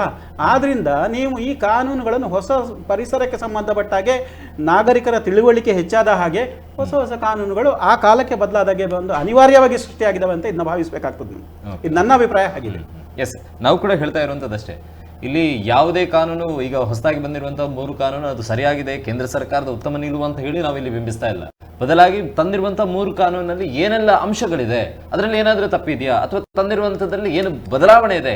ಒಂದು ಪಾಯಿಂಟ್ ಅನ್ನು ಈಗ ತಾನೇ ಜಯರಾಮ್ ಸರ್ ಹೇಳಿದ್ರು. ಈಗ ಪ್ರಸ್ತುತ ಕೇಸ್ ಇರುವಂಥದ್ದು, ಪ್ರೆಸೆಂಟ್ ಇರುವಂತಹ ಕೇಸ್, ದರ್ಶನ್ ಕೇಸನ್ನೇ ತಗೊಳ್ಳೋದಾದ್ರೆ, ಒಂದು ವೇಳೆ ಜುಲೈ 1ರ ಬಳಿಕ ಏನಾದರೂ ಈ ಘಟನೆ ನಡೆದಿದ್ದರೆ, ಅವ್ರು ಹೇಳೋ ಥರ ಡಿಜಿಟಲಿ ತುಂಬಾ ಇಫೆಕ್ಟ್ ಆಗಿರೋದ್ರಿಂದ ನೇರವಾಗಿ ಅವರಿಗೆ ಕಠಿಣವಾದ ಶಿಕ್ಷೆ ಆಗ್ತಾ ಇತ್ತು. ಬಟ್ ಅವರ ಪ್ರಕರಣ ನಡೆದಿರುವಂಥದ್ದು ಕಳೆದ ಜೂನ್ ತಿಂಗಳಲ್ಲಿ, ಅಂದರೆ ಹಳೆ ಕಾಯ್ದೆ ಅನ್ವಯ ಆಗುತ್ತೆ. ಆ ಕಾಯ್ದೆಯ ಕಾನೂನಿನ ಪ್ರಕಾರ ಬೈ ಚಾನ್ಸ್ ಜಾಮೀನು ಸಿಗುವಂಥ ಸಾಧ್ಯತೆಗಳು ಕೂಡ ಇದೆ. ಸಿಗ್ತದೆ ಅಂತ ಹೇಳುವಂಥದ್ದಲ್ಲ, ಸಿಗುವಂಥ ಸಾಧ್ಯತೆಗಳು ಇರಬಹುದು. ಅಂದರೆ ಬದಲಾವಣೆ ಆಗಿರುವಂಥದ್ದನ್ನು, ಆ ವೇರಿಯೇಷನ್ ಅನ್ನು ನಾವು ಇಲ್ಲಿ ಪ್ರಮುಖವಾಗಿ ಹೇಳುವಂಥದ್ದು, ಏನು ಬದಲಾವಣೆಗಳಾಗಿದೆ ಅಂತೇಳಿ. ಉದಯನಂದ್ ಸರ್, ಈಗ ಕೆಲವೊಂದು ಅಂಶಗಳನ್ನು ಅಲ್ಲಿ ಗಮನಿಸೋದಾದರೆ, 45 ದಿವಸಗಳಲ್ಲಿ ತೀರ್ಪನ್ನು ನೀಡಬೇಕು ಅನ್ನುವಂಥದ್ದು ಹಲವರ ಒಂದು ಜಿಜ್ಞಾಸೆ ಇರುವಂಥದ್ದು. ನಾವು ಏನೋ ಒಂದು ಪ್ರಕರಣವನ್ನು ಕೋರ್ಟಿಗೆ ತೆಗೆದುಕೊಂಡು ಹೋದ ನಂತರ ಎಷ್ಟೋ ವರ್ಷಗಳಾಯಿತು, 8-10 ವರ್ಷಗಳಾಯಿತು, ಇನ್ನೂ ಕೂಡ ಅದಕ್ಕೆ ತಾರ್ಕಿಕ ಅಂತ್ಯನೇ ಸಿಗಲಿಲ್ಲ. 45 ದಿವಸಗಳಲ್ಲಿ ಸಿಗ್ತದೆ ಅಂತ ಹೇಳಿದರೆ ಇದು ಸಾಧ್ಯನಾ ಅನ್ನುವಂಥದ್ದು ಒಂದು ಪ್ರಶ್ನೆ. ಮತ್ತೊಂದು, ಕೆಲವರಿಗೆ ಜಿಜ್ಞಾಸೆ ಇರ್ಬೋದು, ನಮ್ಮ ಪ್ರಕರಣ ಹಳೆಯ ಕಾಯ್ದೆಗೆ ಅನ್ವಯ ಆಗುತ್ತೆ, ನಾವು ಹೇಗೂ ಕೂಡ ಕೋರ್ಟ್ ಆಳುವಂಥದ್ದನ್ನು ಅಲಿಲೇಬೇಕಾಗುತ್ತೆ 8-10 ವರ್ಷ. ಬಟ್ ಈಗಿನ ಕಾಯ್ದೆಗೆ ಯಾರು ಸಂಬಂಧಪಡ್ತಾರೆ ಅವರು 45 ದಿವಸಗಳಲ್ಲಿ ಅದಕ್ಕೊಂದು ತಾರ್ಕಿಕ ಅಂತ್ಯವನ್ನು ಪಡೆದುಕೊಳ್ತಾರೆ ಅನ್ನುವಂಥದ್ದು ಈ ರೀತಿಯಾಗಿ ನೋಡೋದಾದ್ರೆ ಸಮಂಜಸವಾದ ಪ್ರಶ್ನೆ. ಯಾಕೆಂತ ಹೇಳಿದರೆ ಎಲ್ಲರೂ ನಮ್ಮಲ್ಲಿ ಹೇಳ್ತಾರೆ ಅಂಬಾಸೆಡರ್ ಕಾರಿಗೆ ಮರ್ಸಿಡೀಸ್ ಎಂಜಿನ್ ಫಿಕ್ಸ್ ಮಾಡಿದ್ದಾರೆ ಈಗ ಅಂತ ಹೇಳಿ. ಯಾಕಂತ ಹೇಳಿದ್ರೆ ಈ ಇನ್ಫ್ರಾಸ್ಟ್ರಕ್ಚರಲ್ ಡೆವಲಪ್ಮೆಂಟ್ ಕೂಡ ಬೇಕು. ಈಗ ನಾವು ಅಮೆರಿಕದಲ್ಲಿ ಬೇಗ ಕೇಸುಗಳೆಲ್ಲ ಇತ್ಯರ್ಥ ಆಗ್ತದೆ ಅಂತ ಇಲ್ಲಿ ಕೂತು ಹೇಳಿದರೆ, ಇಲ್ಲಿಯ ಜನಸಾಂದ್ರತೆ ಮತ್ತು ಇಲ್ಲಿ ಇರತಕ್ಕಂಥ ಕೇಸುಗಳು, ಜನರಲ್ಲಿ ಎಲ್ಲ ಮನೆಗಳಲ್ಲಿಯೂ ಒಂದಲ್ಲ ಒಂದು ರೀತಿಯ ಕೇಸುಗಳು ಅಥವಾ ವ್ಯಾಜ್ಯಗಳು ಇದ್ದೇ ಇರ್ತವೆ. ಒಂದು ಕಾನೂನು ಬಂತಂತ ಹೇಳಿದ್ರೆ flood gate of litigation open ಆಗ್ತದೆ. ಈಗ ನಾವು ಹೇಳ್ತೇವೆ ಚೆಕ್ ಬೌನ್ಸ್ ಕೇಸ್ ಅಂತ, ಮೊದಲು ಇರಲಿಲ್ಲ, ನಾನು ಸಣ್ಣದಿರಬೇಕಿದ್ರೆ. ಈಗ ಚೆಕ್ ಬೌನ್ಸ್ ಕೇಸುಗಳಿಗೆ 5-6 ಕೋರ್ಟ್ಗಳು ಮಂಗಳೂರಿನಂತ ಒಂದು ಸಣ್ಣ ನಗರದಲ್ಲಿ ಇದ್ದಾವೆ. ಎಲ್ಲ ಕೋಆಪರೇಟಿವ್ ಬ್ಯಾಂಕಿನವರು ಚೆಕ್ ಪುಸ್ತಕ ಕೊಡ್ತಾರೆ, ಎಲ್ಲರೂ ಚೆಕ್ ಬರೆದು ಕೊಡ್ತಾರೆ. ಆದರೆ ಇವುಗಳನ್ನು ತೀರ್ಮಾನ ಮಾಡಬೇಕಿದ್ರೆ ಅಷ್ಟೇ ಸಂಖ್ಯೆಯ ಕೋರ್ಟ್ಗಳು ಬೇಕು, ಅದಕ್ಕೆ ಬೇಕಾದ ಇನ್ಫ್ರಾಸ್ಟ್ರಕ್ಚರ್ಸ್ ಬೇಕು. ಕಾನೂನು ಹೊಸತು ಬಂತು ಅಂತ ಹೇಳಿದ ಕೂಡಲೇ 45 ದಿವಸದಲ್ಲಿ ಇದಾಗ್ತದೆ ಅಂತ ಹೇಳಲಿಕ್ಕೆ ಆಗುದಿಲ್ಲ. ನಾಳೆ 45 ದಿವಸದಲ್ಲಿ ಮುಗಿತದೆ ಅಂತ ಹೇಳಿ ಈಗ ಎಲ್ಲರೂ ಕೂಡ ಕೋರ್ಟ್ ಹತ್ರ ಅಲ್ಲ. ಆದರೆ straw is moving in the right direction ಅಂತ ಹೇಳ್ಬೋದು ನಾವು. ಇದು ನಮ್ಮಲ್ಲಿ, ನಾನು ಲಾ ಕಾಲೇಜಲ್ಲಿ ಕಲಿಯುವಾಗ ನಮ್ಮ ಪ್ರಾಧ್ಯಾಪಕರು ಹೇಳ್ತಾ ಇದ್ರು, ಒಂದು ಬಾಡಿಗೆಯವನನ್ನು ಒಕ್ಕಲನ್ನು ಎಬ್ಬಿಸಬೇಕಿದ್ರೆ ಮಗಳಿಗೆ ಮದುವೆ ಇದೆ ಅಂತೇಳಿ ಇನ್ವಿಟೇಷನ್ ಕಾರ್ಡನ್ನು ಕೋರ್ಟಿಗೆ ಕೊಟ್ಟರೆ ಮಗಳ ಮದುವೆ ಆಗೋಗ್ಲೂ ಅದು ಬಿಟ್ಟು ಕೊಡ್ಲಿಕ್ಕೆ ಆಗೋದಿಲ್ಲ ಅಂತ ಕಾನೂನು ಇತ್ತು. 3 ದಶಕಗಳ ಕಾಲ ಓಡ್ತಾ ಇತ್ತು ಒಂದು ಟೆನೆಂಟ್ ಅನ್ನು ಎಬ್ಬಿಸ್ಲಿ. ಅಂತ ಕಾಲ ಈಗ ಇಲ್ಲ. ಬದಲಾವಣೆ ಬಂದಿದೆ, ನಾವು ಬದಲಾವಣೆಯನ್ನು ಎಕ್ಸೆಪ್ಟ್ ಮಾಡಬೇಕು. ಇದರಲ್ಲಿ ಈಗ ನಿಮ್ಮ ವೀಕ್ಷಕರು ಹೇಳಿದಾಗೆ ರಾಜಕೀಯವನ್ನು ಬೆರೆಸುವಂತ ಪ್ರಶ್ನೆ ಇಲ್ಲ. ನಾವು ಯಾವ ರಾಜಕೀಯ ಪಕ್ಷಗಳಿಗೂ ಅಫಿಲಿಯೇಷನ್ ಇಲ್ಲ. ನಾವು ಕಾನೂನನ್ನೇ ವೃತ್ತಿಯಾಗಿ ತಿಳ್ಕೊಂಡವರು ಮತ್ತು ಕಾನೂನಲ್ಲಿ ಶಕ್ತಿ ಇದೆ ಅಂತ ಹೇಳುವವರು. Rule of law should prevail ಅಂತ ಹೇಳೋದು. ನಾವು ಯಾವತ್ತೂ ಹೇಳುವುದೇನಂತ ಹೇಳಿದ್ರೆ ಕಾನೂನಿನ ಆಡಳಿತ ಇರಬೇಕು ಅಂತ ಹೇಳಿ. ಒಬ್ಬ ವ್ಯಕ್ತಿಯದ್ದು ಒಂದು ಪಕ್ಷದ ಆಡಳಿತ ಇದ್ರೆ ಇದೇ ಜಿಜ್ಞಾಸೆ, ಇದೇ ಗೊಂದಲ.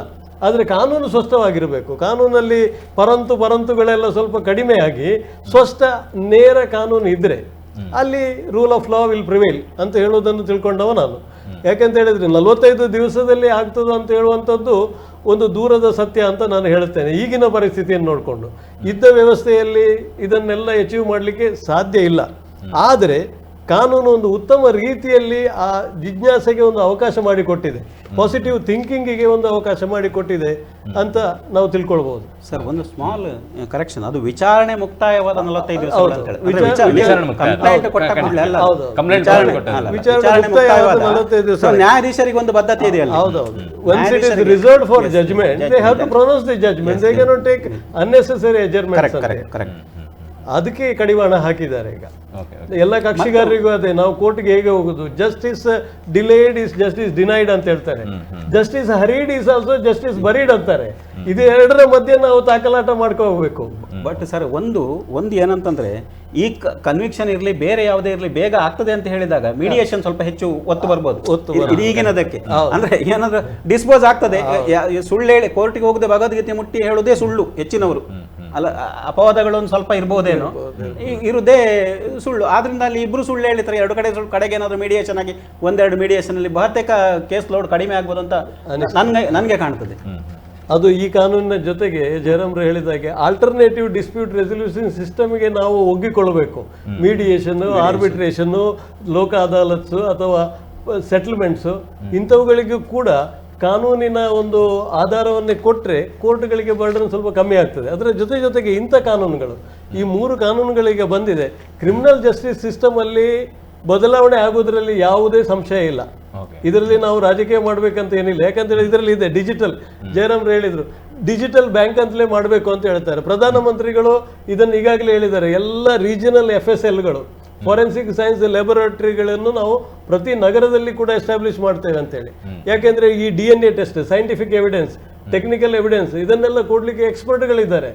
ಒಬ್ಬ ವ್ಯಕ್ತಿಯನ್ನು ಸಾಕ್ಷಿದಾರರನ್ನು ಬೇಕಾದರೂ ವಿನೋವರ್ ಮಾಡ್ಬೋದು. ದೊಡ್ಡ ಗೂಂಡಗಳಿದ್ದರೆ ಸಾಕ್ಷಿದಾರರು ಬಂದು ಸಾಕ್ಷಿ ಹೇಳಿಕೆ ತರ್ತಾರೆ.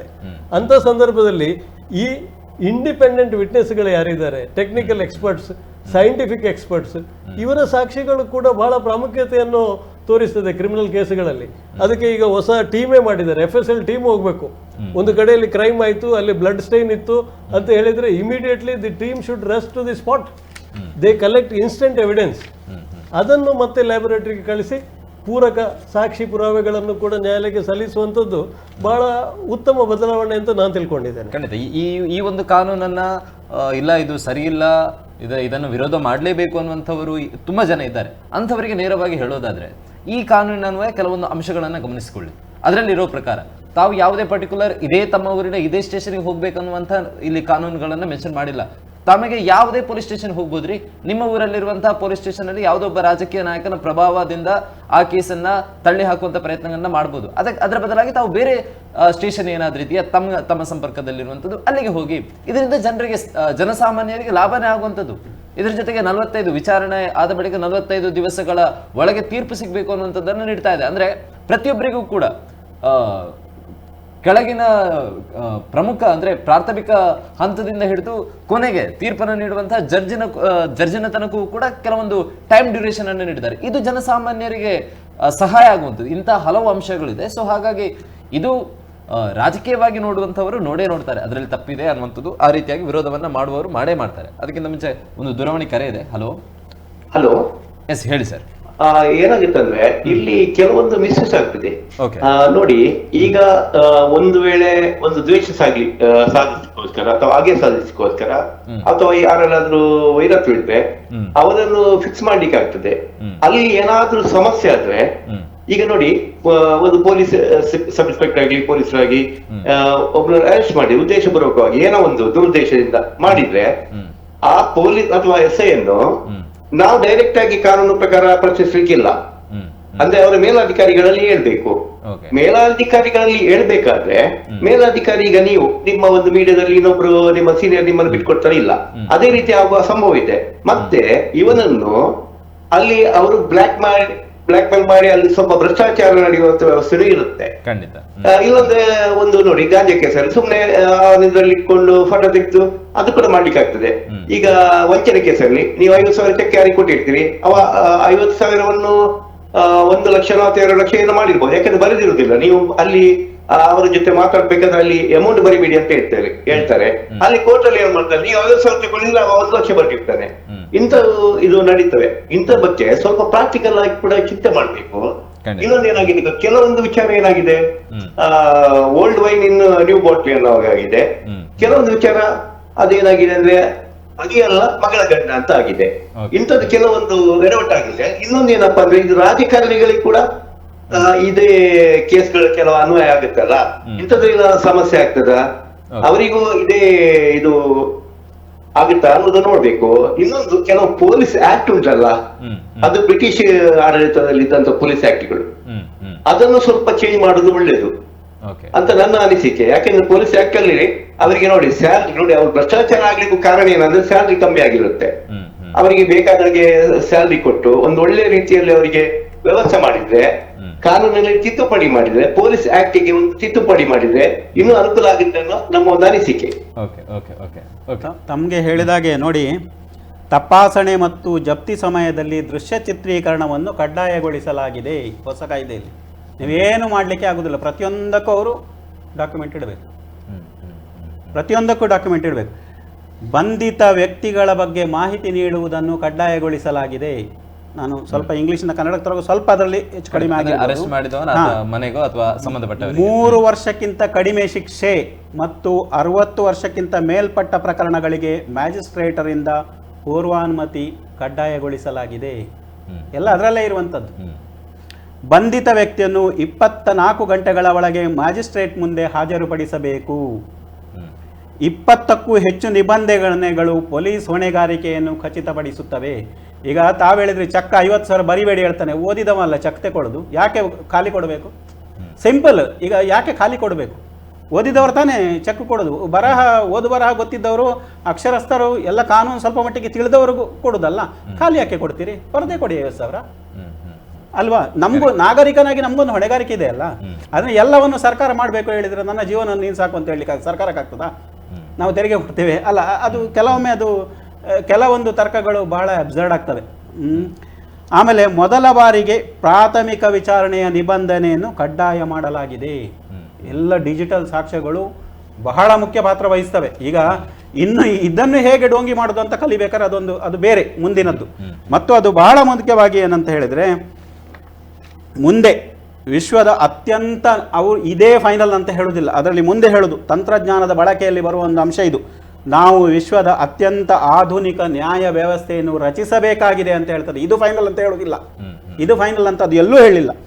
ಮುಂದಿನ 50 ವರ್ಷಗಳಲ್ಲಿ ಬರಲಿರುವ ಎಲ್ಲ ಸಂಭಾವ್ಯ ಪಾಸಿಬಲ್ ತಾಂತ್ರಿಕ ಬದಲಾವಣೆಗಳು ಮತ್ತು ನಾವೀನ್ಯತೆಗಳ ಇನ್ನೋವೇಷನ್ಸ್ ಏನಿದೆ ಅದೆಲ್ಲ ಅಳವಡಿಕೆಗೆ ಇಲ್ಲಿ ಅವಕಾಶ ಇದೆ. ನಾವಿನ್ನೂ ಹಳೆಯದನ್ನು ಹಿಡ್ಕೊಂಡು ಕೂತ್ಕೊಳ್ಳೋದಕ್ಕಿಂತ ಇವತ್ತು ಹೊಸ ಆಗ ಮಾತಾಡುವಾಗ ಹೇಳಿದೆ ನಾನು, ಕ್ರಿಮಿನಾಲಿಟಿಯ ಡೆಫಿನೇಷನ್ನೇ ಬದಲಾಗ್ತಿರುವಾಗ ಸಮಾಜಶಾಸ್ತ್ರೀಯವಾಗಿ ಇವತ್ತು ಕ್ರಿಮಿನಲ್ಗಳು ಮತ್ತು ಬಿಳಿ ಕಾಲರ್ನ ಕ್ರಿಮಿನಲ್ಗಳು, ತಲೆ ಹೊಡೆದವ ಬೇರೆ, ನಮ್ಮ ಮೇಲೆ ಕುತ್ಕೊಂಡ ಸೌಧದಲ್ಲಿ ಕುತ್ಕೊಂಡವ, ಕೆಂಪು ದೀಪದ ಕಾರಲ್ಲಿ ಸೆಕ್ಯೂರಿಟಿ ಪೈಲಟ್ ಅವರೆಲ್ಲ ಹಿಡ್ಕೊಂಡು ಅವ್ರು ಮಾಡೋ ಕ್ರಿಮಿನಾಲಿಟಿಗೆ ಶಿಕ್ಷೆ ಇರಲಿಲ್ಲ ಇಷ್ಟು ತನಕ. ಅಂದರೆ ತಪ್ಪಿಸಿಕೊಳ್ತಿದ್ರು ಅವರಿಗೆ ಟಿಕೆಟ್ ಇಲ್ಲ ಇದರಲ್ಲಿ ಅಂತ ಹೇಳಿದ್ರೆ ಮಕ್ಕಳು ನಿಲ್ತಿದ್ರು. ಹಾಗೆ ಒಟ್ಟು ವಂಶಾಡಳಿತದ ಹಾಗೆ ಬರ್ತಿತ್ತು. ಅಂದರೆ ಅಲ್ಲಿ ಶಿಕ್ಷೆ ಒಂದು ಕಡೆ ಆಗ್ತದೆ, ಬಿಳಿ ಬಟ್ಟೆ ಹಾಕಿದವರಿಗೂ ಶಿಕ್ಷೆ ಆಗ್ತದೆ ಅಂತ ಹೇಳೋ ಒಂದು ಸಂದೇಶ ಇದರಲ್ಲಿದೆ. ಉದಯ್ ಸರ್, ಈಗಾಗಲೇ ಪ್ರಮುಖವಾಗಿ ಎಚ್ ಕೆ ಪಾಟೀಲ್ ಅವರು ಕೂಡ ಕೆಲವೊಬ್ಬರು ಸಚಿವರು ಕೂಡ ಹೇಳಿರುವಂತಹ ಮಾತನ್ನು ಕೂಡ ಗಮನಿಸೋದಾದ್ರೆ, ರಾಜ್ಯದಲ್ಲಿ ಇದನ್ನು ತಿದ್ದುಪಡಿ ಮಾಡುವಂಥ ಪ್ರಯತ್ನವನ್ನು ಮಾಡ್ತೇವೆ, ಈ ತಂದಿರುವಂಥ ಕಾನೂನು ಅಷ್ಟು ಸಮಂಜಸವಾಗಿಲ್ಲ, ಅಂದರೆ ತಿದ್ದುಪಡಿ ಮಾಡುವಂಥ ಸಾಧ್ಯತೆಗಳಿದೆಯಾ ಅಥವಾ ರಾಜ್ಯ ಸರ್ಕಾರಗಳಿಗೆ ಇದಕ್ಕೆ ಅವಕಾಶ ಇದೆಯಾ, ಯಾವ ಥರ ಅಂತ ಹೇಳಿ? ರಾಜ್ಯದವರು ತಿದ್ದುಪಡಿ ಮಾಡುವುದಾದರೆ ಕೇಂದ್ರ ಸರ್ಕಾರ, ಕೇಂದ್ರದ ಪಾರ್ಲಿಮೆಂಟು ಈ ಕಾನೂನನ್ನು ತಂದಿದೆ. ಅದು ಸೆಂಟ್ರಲ್ ಆ್ಯಕ್ಟ್ ಅಂತ ಹೇಳ್ತೇವೆ ನಾವು. ಸೆಂಟ್ರಲ್ ಆ್ಯಕ್ಟಿಗೆ ನಮಗೆ ಬೇಕಾಬಿಟ್ಟು ತಿದ್ದುಪಡಿಯನ್ನು ರಾಜ್ಯದವರು ಮಾಡೋದಾದರೆ ಇಟ್ ವಿಲ್ ಬಿಕಮ್ ರಿಡಂಡೆಂಟ್. ಇವತ್ತು ವಿರೋಧ ಪಕ್ಷದವರು ಸೆಂಟ್ರಲಲ್ಲಿದ್ದರೆ ಮತ್ತೊಂದು ಪಕ್ಷದವರು ರಾಜ್ಯದಲ್ಲಿದ್ದರೆ ಅಲ್ಲಿ ಎಲ್ಲ ಗೋಜಲಾಗುವ ಸಾಧ್ಯತೆಗಳಿದೆ. ಇದರಲ್ಲಿ ಅಂತೂ ಈ 3 ಕಾಯ್ದೆಗಳಲ್ಲಿ ರಾಜ್ಯದವರು ಕ್ರಿಮಿನಲ್ ಪ್ರೊಸೀಜರ್ ರೂಲ್ಸ್ಗಳನ್ನೇನಾದರೂ ಸ್ವಲ್ಪ ತರಬಹುದೇ ಹೊರತು ಮುಖ್ಯ ಕಾನೂನನ್ನು ತಿದ್ದುಪಡಿ ಮಾಡಲಿಕ್ಕೆ ಅವಕಾಶ ಇಲ್ಲ. ಸಂವಿಧಾನಕ್ಕೆ ಅವಕಾಶ ಮಾಡಿ ಕೊಡುವುದಿಲ್ಲ. ಇಲ್ಲದ್ರೆ ಅಲ್ಲಿ ಎಲ್ಲಿಯೋ ಗೊಂದಲಗಳು ಸೃಷ್ಟಿಯಾಗುವ ಸಾಧ್ಯತೆ ಇದೆ. ರಾಜಕಾರಣಿಗಳು, ಮಂತ್ರಿಗಳು, ವಿರೋಧ ಪಕ್ಷದವರು ಅಭಿಪ್ರಾಯ ವ್ಯಕ್ತಪಡಿಸಬಹುದು. ಆದರೆ ಮುಂದಿನ ದಿನಗಳಲ್ಲಿ ಕೂಡ ನಮಗೆಲ್ಲರಿಗೂ ಇದು ಗೊತ್ತಾಗ್ಲಿಕ್ಕಿದೆ. ಅಷ್ಟು ಸುಲಭದಲ್ಲಿ ಇದನ್ನು ಕೇಂದ್ರ ಸರ್ಕಾರವು ಇನ್ನು ತಿದ್ದುಪಡಿ ಮಾಡಲಿಕ್ಕೆ ಕಷ್ಟ ಇದೆ. ಕಾನೂನು ಬಂದಿದೆ, ಕಾನೂನಿಗೆ ಅವಶ್ಯ ತಿದ್ದುಪಡಿಗಳನ್ನು ಮಾತ್ರ, ಪೂರಕ ತಿದ್ದುಪಡಿಗಳನ್ನು ತರಬಹುದೇ ಹೊರತು ವಿರುದ್ಧವಾಗಿ ರಿಪೀಲ್ ಮಾಡಲಿಕ್ಕೆ ಆಗೋದಿಲ್ಲ. ಸೆಂಟ್ರಲ್ ಮಾಡಿದ ಕಾನೂನನ್ನು ಸ್ಟೇಟ್ ರಿಪೀಲ್ ಮಾಡಲಿಕ್ಕೆ ಸಂವಿಧಾನದಲ್ಲಿ ಅವಕಾಶ ಇಲ್ಲ, ಕಿತ್ತಾಕ್ಲಿಕ್ಕೆ ಅವಕಾಶ ಇಲ್ಲ. ಆದ್ರಿಂದ ಇಲ್ಲಿ ಏನಿರಬೇಕು ಅಂತ ಹೇಳಿದ್ರೆ, ಹೊಸ ಕಾನೂನುಗಳು ಹೊಸ ವ್ಯವಸ್ಥೆ ಬರುವಾಗ ಎಲ್ರಿಗೂ ಸ್ವಲ್ಪ ಗೊಂದಲ ಇದ್ದದೆ. ಸಾರ್ವಜನಿಕರಿಗೂ ಕೂಡ ಒಂದು ಸ್ವಲ್ಪ ಮಾಹಿತಿ ಕೊಡಬೇಕು, ಲೀಗಲ್ ಅವೇರ್ನೆಸ್. ಈಗ ಖಾಲಿ ಚೆಕ್ಕಿಗೆ ಸಹಿ ಮಾಡುವುದು ಅಂತ ಹೇಳ್ತಾರೆ ಜನರಿಗೆ. ಈ ಚೆಕ್ ಅಂತ ಹೇಳಿದ್ರೆ ಎಂಥದ್ದು, ಈಗ ನಮಗೆ ವಕೀಲರುಗಳಿಗೆ ಗೊತ್ತಿದೆ, ನೆಗೋಷಿಯಬಲ್ ಇನ್ಸ್ಟ್ರೂಮೆಂಟ್ ಅಂತ ಹೇಳ್ತೇವೆ ನಾವು. ಅದಕ್ಕೆ ನೋಟಿನಷ್ಟೇ ಮೌಲ್ಯ ಇದೆ. ಆದ್ರಿಂದ ಅದಕ್ಕೆ ಖಾಲಿ ಸಹಿ ಹಾಕಿ ಅಮಿತಾಬ್ ಬಚ್ಚನ್ ಅವರು ಕಾನೂನು ಕರೋಡಪತಿಯಲ್ಲಿ ಚೆಕ್ ತೋರಿಸ್ತಾರೆ ಅಷ್ಟೇ, ಅವರು ಕೊಡೋದಿಲ್ಲ, ಕೆಳಗಿಟ್ಟು ಬಿಡ್ತಾರೆ. ಮತ್ತೆ ಆ ರೀತಿ ನಾವು ಚೆಕ್ಕನ್ನೆಲ್ಲ ಖಾಲಿ ಚೆಕ್ ಕೊಟ್ಟರೆ ನ್ಯಾಯಾಲಯದಲ್ಲಿ ಕುಣಿಬೇಕಾಗ್ತದೆ. 50,000 ಬದಲು ಲಕ್ಷ ಕೊಡಬೇಕಾಗ್ತದೆ. 0 ನಾವೇ ಸೃಷ್ಟಿ ಮಾಡಿದ್ದು, ಚೆಕ್ಕಲ್ಲಿ ಬರ್ಕೊಂಡು ಹೋಗ್ತಾರೆ. ಸೊ ಆ ಅವೇರ್ನೆಸ್ ಇರಬೇಕು. ಚೆಕ್ ಯಾಕೆ ಇದೆ, ಅದು ಯಾವ ಉದ್ದೇಶಕ್ಕೆ ಇಟ್ಕೊಂಡಿದ್ದೇವೆ, ಇದೆಲ್ಲ ಸೆಕ್ಯೂರಿಟಿಗೆ ಕೊಡಲಿಕ್ಕೆ ಚೆಕ್ಕು ಅಂತ ಹೇಳಿದರೆ ತಪ್ಪಾಗ್ತದೆ. ಈಗ ಬಂದಿರುವಂತಹ 3 ಕಾನೂನಿನಲ್ಲಿ ಇರುವಂತಹ ಕೆಲವೊಂದು ಅಂಶಗಳನ್ನು ಗಮನಿಸೋದಾದ್ರೆ, ತಾವು ಗಮನಿಸಿರೋ ಪ್ರಕಾರ ಯಾವುದಾದ್ರೂ ಬದಲಾವಣೆಗಳು ಆಗಬೇಕು ಅಂತ ಅನಿಸಿದೆಯಾ? ಸಾರ್ವಜನಿಕರಿಗೆ ಒಂದು ಇದೆ, ಕೆಲವು ಕಾನೂನುಗಳು ಗೊತ್ತಿದ್ದೋ ಗೊತ್ತಿಲ್ಲದೆ ಆಡು ಭಾಷೆಯಲ್ಲಿ ಕೂಡ ಆಯಮಲ್ಲ 420 ಅಂತ ಹೇಳ್ತಾರೆ. 420 ಅಂತ ಹೇಳುವಂಥದ್ದು ಈಗ ಈ ಕಾನೂನಲ್ಲಿ ಇಲ್ಲ, ಸ್ವಲ್ಪ ಅದು ಜರುಗಿದೆ, ಅದು ಸೆಕ್ಷನ್ ಆಚೆಗೆ ಹೋಗಿದೆ. ಅದೇ ರೀತಿ 302 ಅಂತ ಹೇಳಿದ್ರೆ ಮರ್ಡರ್ ಅಂತ ಎಲ್ರಿಗೂ ಗೊತ್ತಿತ್ತು, ಈಗ ಅದು ಕೂಡ ಹೋಗಿದೆ 103 ಆಗಿದೆ. ಆದ್ರಿಂದ ಕಾನೂನುಗಳಲ್ಲಿ ಹಳೆಯ ಯಾವುದು ಕಾನೂನು ಇದೆ, ನಾನು ಅದಕ್ಕೂ ರೆಸ್ಪೆಕ್ಟ್ ಕೊಡುವವನೇ. ಯಾವುದು ಮೇಜರ್ ಆಕ್ಟ್ಸ್ ಅಂತ ನಾನು ಹೇಳಿದೆ, IPC, CRPC ಮತ್ತು ಇಂಡಿಯನ್ ಎವಿಡೆನ್ಸ್ ಆಕ್ಟ್ ಬಹಳ ಉತ್ತಮ ಕಾನೂನು, ಇಂಪೀರಿಯರ್ ಲೆಜಿಸ್ಲೇಷನ್. ನಾವು ಏನು ಬ್ರಿಟಿಷರಿಂದ ಬಳುವಳಿಯಾಗಿ ಇದನ್ನು ಪಡ್ಕೊಂಡಿದ್ದೇವೆ. ಅಲ್ಲಿಯ ಪಾರ್ಲಿಮೆಂಟಿನವರು ಒಂದು ಕಾನೂನನ್ನು ಸ್ಪಷ್ಟವಾಗಿ ಉಚ್ಚಾರಣೆ ಮಾಡ್ತಾರೆ. ನೀವು ಅಪ್ರಿಷಿಯೇಟ್ ಮಾಡಬೇಕು. ಕೊಲೆ, ಮರ್ಡರ್ ಅಥವಾ ಒಬ್ಬ ವ್ಯಕ್ತಿಯ ಪ್ರಾಣ ತೆಗೆಯೋದು, ಅದು ಒಂದು ಲೈನ್, ಒಂದು ಸೆಂಟೆನ್ಸ್ ಅಲ್ಲಿ ಅವರು ಡಿಫೈನ್ ಮಾಡ್ತಾರೆ. ಅದನ್ನು ಚೇಂಜ್ ಮಾಡಲಿಕ್ಕೆ ಸಾಧ್ಯವೇ ಇಲ್ಲ. Murder may be on various reasons, ಬೇರೆ ಬೇರೆ ಕಾರಣಗಳಿಗೆ ಬೇರೆ ಬೇರೆ ರೀತಿಯಲ್ಲಿ ಕೊಲೆ ಆಗ್ಬೋದು. ಆದ್ರೂ ಕೊಲೆ ಇಸ್ ಕೊಲೆ, ಮರ್ಡರ್ ಇಸ್ ಮರ್ಡರ್. 302 ಅದನ್ನು ಹೇಳ್ತಾ ಇತ್ತು, ಅದೇ ಈಗಲೂ ಇದೆ. ಬದಲಾವಣೆಗಳು ತುಂಬ ಆಗಲಿಲ್ಲ, ಹೆಚ್ಚುವರಿ ಸೇರ್ಪಡೆಯಾಗಿದೆ. ಮತ್ತೆ ಅನಾವಶ್ಯಕ ಸಂಗತಿಗಳೆಲ್ಲ ಇದ್ದಾವೆ. ನಮ್ಮ ಕ್ರಿಮಿನಲ್ ಪ್ರೊಸೀಜರ್ ಕೋಡಲ್ಲಿ imperial legislation, his majesty, her majesty ಅಂತ ಎಲ್ಲ ಬ್ರಿಟಿಷ್ ಕ್ವೀನ್ ಅನ್ನೆಲ್ಲ ಹೊಗಳುವಂಥದ್ದೆಲ್ಲ ಚಾಪ್ಟರ್ಸ್ ಇದ್ದು, ಅದೆಲ್ಲ ರಿಡೆಂಡೆಂಟ್ ಆಗಿದೆ, ಈ ಕಾಲಕ್ಕೆ ಸೂಕ್ತ ಅಲ್ಲ ಅದು. ಅದನ್ನು ತೆಗೆದಿದ್ದಾರೆ. ವಸತಿ ಏನು ಬೇಕೋ ಅದನ್ನು ಸೇರ್ಪಡೆ ಮಾಡಿದ್ದಾರೆ. ಒಂದಂತೂ ಸತ್ಯ, ನ್ಯಾಯಾಂಗದ ವ್ಯವಸ್ಥೆಯಲ್ಲಿ ಒಂದು ಬಹಳ ದೊಡ್ಡ ಬದಲಾವಣೆಯನ್ನು ಈ 3 ಕಾನೂನುಗಳು ಮಾಡ್ತವೆ. ಯಾಕಂತೇಳಿ ಒಂದಲ್ಲ ಒಂದು ರೀತಿಯಲ್ಲಿ ಜನಸಾಮಾನ್ಯರಿಗೆ ಸಂಬಂಧಪಟ್ಟದ್ದು. ಈಗ ನಾವು ಹೇಳ್ತೇವೆ ಸಾಂವಿಧಾನಿಕ ತಿದ್ದುಪಡಿ ಆಗುವಾಗಲೂ ಅಥವಾ CAA ಇಂಥದ್ದೆಲ್ಲ ಬರುವಾಗ ಅದು ಜನಸಾಮಾನ್ಯರಿಗೆ ಸಂಬಂಧಪಟ್ಟದ್ದಲ್ಲ. ಇದು ಹಾಗೆಲ್ಲ, ಇದು ಮನೆ ಮನೆ ಕತೆ. ಒಂದಲ್ಲ ಒಂದು ರೀತಿಯಲ್ಲಿ ನಿಮ್ಮಲ್ಲಿ ಆಸ್ತಿ ಇದ್ರೆ ಆಸ್ತಿಗೆ ಸಂಬಂಧಪಟ್ಟ ವ್ಯಾಜ್ಯಗಳಿರ್ತದೆ, ಸಾಕ್ಷಿ ಅಧಿನಿಯಮ ಅದಕ್ಕೆ ಪೂರಕ ಆಗ್ತದೆ. ಈಗ ನೀವು ಮೊದಲೆಲ್ಲ ಕ್ರಯಪತ್ರ ಇದ್ರೆ ಒರಿಜಿನಲ್ ಕ್ರಯಪತ್ರವನ್ನೇ ಕೋರ್ಟಿಗೆ ಕೊಡಬೇಕು ಅಂತ ಹೇಳ್ತಾ ಇತ್ತು. ಈಗ ಕಾನೂನು ಹೇಳ್ತದೆ digitally signed certified copy produce ಮಾಡಿ. ಡಿಜಿಟಲಿ ಸೈನ್ಡ್ ಎಲ್ಲಿ ಸಿಗ್ತದೆ? ನಿಮಗೆ ಕಂಪ್ಯೂಟರ್ ಗೊತ್ತಿದ್ರೆ, ಇಂಟರ್ನೆಟ್ ಇದ್ರೆ ನೀವೇ ಡೌನ್ಲೋಡ್ ಮಾಡ್ಬೋದು. ಅದಕ್ಕೊಂದು ಸರ್ಟಿಫಿಕೇಟ್ ಕೊಟ್ಟರೆ ಅದನ್ನು ಕೋರ್ಟ್ ತೆಗೊಳ್ತದೆ. ಈ ಡಿಲೇಯನ್ನು ತುಂಬ ಅವಾಯ್ಡ್ ಮಾಡಲಿಕ್ಕೆ ಆಗ್ತದೆ. ಇದು ಸಿವಿಲ್ಗೆ ಮಾತ್ರ, ನಾನು ಕ್ರಿಮಿನಲ್ಗೆ ಮಾತ್ರ ಹೇಳುವಂಥದ್ದಲ್ಲ, ಸಿವಿಲಿಗೂ ಕೂಡ. ಸಿವಿಲ್ ವ್ಯಾಜ್ಯಗಳು ಬೇಗ ಬೇಗ ಇತ್ಯರ್ಥ ಆಗಬೇಕು. ದೊಡ್ಡ ದೊಡ್ಡ ಕಂಪನಿಯ ಮ್ಯಾಟ್ರಿಗಳೆಲ್ಲ ಈ ವಿದೇಶಿ ಕಂಪನಿಗಳು ಈ ದೇಶ ಬಿಟ್ಟು ಓಡಿ ಹೋಗಿದ್ದೆ ಅದಕ್ಕೆ. ಇಲ್ಲಿ ವ್ಯಾಜ್ಯಕ್ಕೆ ಬಿದ್ದರೆ ನಮಗೂ ಗೊತ್ತಲ್ಲ, ನಮ್ಮ ಊರಲ್ಲಿ ಕೊಜೆಂಟ್ರಿಕ್ಸ್ ಬಂದಿತ್ತು, ಇನ್ನೊಂದು ಬಂದಿತ್ತು, ಸೋತು ಸುಣ್ಣಾಗಿ ಯೂನಿಯನ್ ಎಲ್ಲ ಓಡಿ ಹೋದ್ರು ಅವರು. ಇಲ್ಲಿ ಎಸ್ಟಾಬ್ಲಿಷ್ ಮಾಡಲಿಕ್ಕೆ ತಯಾರಿಲ್ಲ ಅವರು. ಯಾಕಂದ್ರೆ ಇಲ್ಲಿ ವ್ಯವಸ್ಥೆ ಆ ರೀತಿ ಇತ್ತು. ಯಾವುದು ಆಡಳಿತ ವ್ಯವಸ್ಥೆಯೂ ಆಗಿತ್ತು, ಪೂರಕ ಇರಲಿಲ್ಲ, ಯಾವುದೂ ಪೂರಕ ಇರಲಿಲ್ಲ, ಕಾನೂನು ವ್ಯವಸ್ಥೆಯೂ ಪೂರಕವಾಗಿರಲಿಲ್ಲ. ಯಾರು ಇಲ್ಲಿ ಬರ್ತಾರೆ ಇನ್ವೆಸ್ಟ್ ಮಾಡಲಿಕ್ಕೆ? ಅಂತ ಒಂದು ಕಾಲ ಇತ್ತು. ಈಗ ಬದಲಾವಣೆ ಆಗಿದೆ. ಅದಕ್ಕೆ ನಾನು ಪ್ರಾರಂಭದಲ್ಲಿ ಹೇಳಿದ್ದು, ಈ ಬದಲಾವಣೆ ಅನ್ನುವಂಥದ್ದನ್ನು ನಾವು ಸ್ಪಷ್ಟವಾಗಿ ಓಪನ್ ಮೈಂಡೆಡ್ ಆಗಿ ನೋಡಬೇಕು, ತಿಳ್ಕೊಳ್ಬೇಕು, ಮತ್ತೆ ನಾವು ಅದನ್ನು ಕ್ರಿಟಿಸೈಸ್ ಮಾಡಬೇಕು. ಖಾಲಿ ಸಂವಿಧಾನದ ಪುಸ್ತಕ ಇಟ್ಕೊಂಡು ನಾವು ಕ್ರಿಟಿಸೈಸ್ ಮಾಡ್ತೇವೆ ಅಂತ ಹೇಳಿದ್ರೆ ಸಾಕಾಗೋದಿಲ್ಲ. ಅದರಲ್ಲಿ ಏನಿದೆ, ಆಶಯಗಳು ಏನಿದೆ ಅಂತ ನಾವು ತಿಳ್ಕೊಳ್ಬೇಕು. ಈಗ ಒಂದಂತೂ ಇದೆ ಸರ್, ಸಂವಿಧಾನದಲ್ಲಿ ನಾವು ಯಾವತ್ತೂ ಹೇಳ್ತೇವೆ directive principles of state policy ಅಂತ ಇದೆ. ಸರ್ಕಾರದ ಒಂದು ಉದ್ದೇಶ ಇದೆ, ಧ್ಯೇಯ ಇದೆ, ಅದನ್ನು ನಾವು ಇಂಪ್ಲಿಮೆಂಟ್ ಮಾಡಬೇಕು. ನಾವು ಸಣ್ಣದಿರುವಾಗ ನಾವು ಹೇಳ್ತಿದ್ದೆವು population growth itself is a menace ಅಂತ ಹೇಳಿ. India is rich but Indians are poor ಅಂತ ಹೇಳ್ತಿದ್ದೇವೆ. ನಮ್ಮಲ್ಲಿ ಪಾಪ್ಯುಲೇಷನ್ ಎಕ್ಸ್ಪ್ಲೋಷನ್ ಅಂತ ಹೇಳ್ತಿದ್ದೇವೆ. ಈಗ ನಾವು ಅದಕ್ಕೆ ಬೇರೆ ವಾಕ್ಯ ಕೊಡ್ತಾ ಇದ್ದೇವೆ. ನಮ್ಮಲ್ಲಿ ಯೂತ್ ಇದೆ, ನಾವು ಜಗತ್ತನ್ನು ರೂಲ್ ಮಾಡ್ತೇವೆ. The next century is that of India. We should be proud. Sometimes ನಾವು ನಮ್ಮನ್ನು ಕ್ರಿಟಿಸೈಸ್ ಮಾಡಿಕೊಂಡು ಇನ್ನೊಬ್ಬರನ್ನು ಹೊಗಳುವುದಲ್ಲ, ನಮ್ಮನ್ನು ನಾವು ಹೊಗಳಿಕೊಂಡು ಇನ್ನೊಬ್ಬರನ್ನು ನಾವು ಹತ್ತಿರ ರೀಚ್ ಆಗಬೇಕು. That must be the effort. Okay. ಸಂಕೀರ್ಣವಾಗಿ ಆಲೋಚನೆ ಮಾಡೋದು ಅಷ್ಟು ಸರಿಯಲ್ಲ ಅಂತ ನಾನು ತಿಳ್ಕೊಡ್ತೇನೆ. ಈ ಕಾನೂನಲ್ಲಿ ಅಂಥದ್ದು ಏನಿಲ್ಲ. ಇದರಲ್ಲಿ ಯಾವುದೇ ಧರ್ಮಕ್ಕೆ ಸಂಬಂಧಪಟ್ಟದ್ದಾಗಲಿ ರಾಜಕೀಯ ಪಕ್ಷಗಳಿಗೆ ಸಂಬಂಧಪಟ್ಟದ್ದಾಗಲಿ ಇಲ್ಲ. Citizen centric. ಓಕೆ ಓಕೆ, ಇದರಲ್ಲಿ ರಾಜಕೀಯ ತರುವಂತ ಅಗತ್ಯತೆಗಳಿಲ್ಲ, ಅವಶ್ಯಕತೆ. ಜಯರಾಮ್ ಸರ್, ಈಗ 3 ಕಾನೂನುಗಳಲ್ಲಿ ಯಾವುದೇ ನ್ಯೂನ್ಯತೆಗಳು ಇಲ್ಲ ಅಂತ ಆದ್ರೆ ಕಾಂಗ್ರೆಸ್ ಸೇರಿದಂತೆ ಹಲವರು ಇದನ್ನ ವಿರೋಧ ಮಾಡ್ತಾ ಇದ್ದಾರೆ ಕೇಂದ್ರ ಸರ್ಕಾರವನ್ನ. ವಿರೋಧಕ್ಕೆ ಕಾರಣಗಳು ಏನು ನೋಡಿ, ಇಲ್ಲಿ ಒಂದೊಂದು ಧರ್ಮಕ್ಕೆ ಒಂದೊಂದು ಜಾತಿಗೆ ಅಂತ ಕಾನೂನು ಮಾಡಿದ್ರೆ ಕೆಲವೊಂದು ಸಂದರ್ಭದಲ್ಲಿ ಬಹಳ ಖುಷಿ ಆಗ್ಬೋದು. ಕೆಲವೊಮ್ಮೆ ನಿಮ್ಗೆ ನಾನು ಬಹಳ ಹಿಂದೆ ಶಾಬಾನ ಪ್ರಕರಣವನ್ನು ನಾನು ಇದಕ್ಕೆ ನೆನಪಿಸಬೇಕಾಗ್ತದೆ. ಅದು ಇದಕ್ಕೆ ಸಂಬಂಧಪಟ್ಟದಲ್ಲ. ಆದ್ರೆ ಯಾಕೆ ಇದು ಒಳ್ಳೇದು ಅಂತ ಹೇಳಿದ್ರೆ, ನೋಡಿ, ಯಾರೇ ಬಲಿಪಶು ಆದವರಿಗೆ ಅವರ ಮೆಡಿಕಲ್ ಎಕ್ಸ್ಪೆನ್ಸಸ್ ಅನ್ನು ಈ ಸರ್ತಿ ಇನ್ಕ್ಲೂಡ್ ಮಾಡಿದ್ದಾರೆ. ಆಮೇಲೆ ದಂಡ ವಿಧಿಸುವ ಫೈನ್ ಅಮೌಂಟ್ ಅಲ್ಲಿ ವಿಕ್ಟಿಮಿಗೆ ಯಾರು ಬಲಿಪಶು ಆಗ್ತಾರೆ ಅವರಿಗೆ ಕಾಂಪೆನ್ಸೇಷನ್ ಸಿಗ್ತದೆ. ಆಸಿಡ್ ಅಟ್ಯಾಕ್ಗಳ ಬಗ್ಗೆ ಸ್ವಲ್ಪ ಗಂಭೀರವಾದ ಚಿಂತನೆ ಆಗಿದೆ. ನಿಮ್ಗೆ ವೆಜಿಟೇಟಿವ್ ಸ್ಟೇಟ್ ಅಂತ ಬರ್ತದೆ. ನಿಮ್ಮ ನೆನಪು ಅರುಣಾಶಾನ್ ಭಾಗ 34 ವರ್ಷ ಅವರು ಅದರಲ್ಲಿದ್ದು. ಬಟ್ ಆಕೆ ಮೇಲೆ ಅನ್ಯಾಯ ಎಸಗಿದ 1-1.5 ವರ್ಷದಲ್ಲಿ ಹೊರಗೆ ಬಂದಿದ್ದಾನೆ ಅಂತ ನನ್ನ ನೆನಪು. ಸ್ವಲ್ಪ ಅಥವಾ ಅವಧಿ ಸ್ವಲ್ಪ ಹೆಚ್ಚು ಕಡಿಮೆ ಇರ್ಬೋದು. ಸೊ ಇನ್ನು ಅಂಥದ್ದಾಗುದಿಲ್ಲ. ನೀವು ಯಾಕೆ ಅಂತ ಅನ್ಯಾಯಗಳನ್ನು ಮಾಡಿ ತಂದೂರಿ ಪ್ರಕರಣ ಅಂತ ಅನ್ಯಾಯಗಳನ್ನು ಯಾಕೆ ಮಾಡುದು? ಆ ಅನ್ಯಾಯಗಳನ್ನು ಯಾವ ಧರ್ಮದವರು ಮಾಡಿದ್ರು ತಪ್ಪೇ ಅಲ್ವಾ? ನೀವು ಪೀಸ್ ಮಾಡಿ ಇಡ್ತೀರಿ, ಫ್ರಿಜ್ ಅಲ್ಲಿ ಇಡ್ತೀರಿ, ಸ್ವಲ್ಪ ಹೆದರಿಕೆ ಇರ್ಲಿ, ಏನಾಗ್ತದೆ ಅಲ್ವಾ?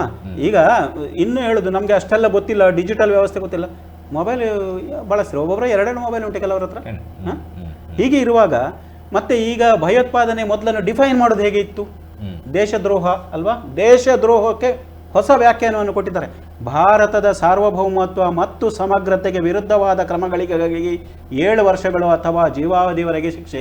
ಇದು ನೀವು ಮಾಡಿದ್ರೆ ಹಂಪನಗಟ್ಟಲ್ಲಿ ಬಾಂಬ್ ಬಿಡ್ತೀರಿ. ದೇಶದ್ರೋಹಕ್ಕೆ ವ್ಯಾಖ್ಯಾನವೇ ಇಲ್ಲ ಅಲ್ವಾ? ದೇಶದ್ರೋಹದ ಮೇಲಿನ ಅವರ ವ್ಯಾಖ್ಯಾನ ಅಲ್ವಾ?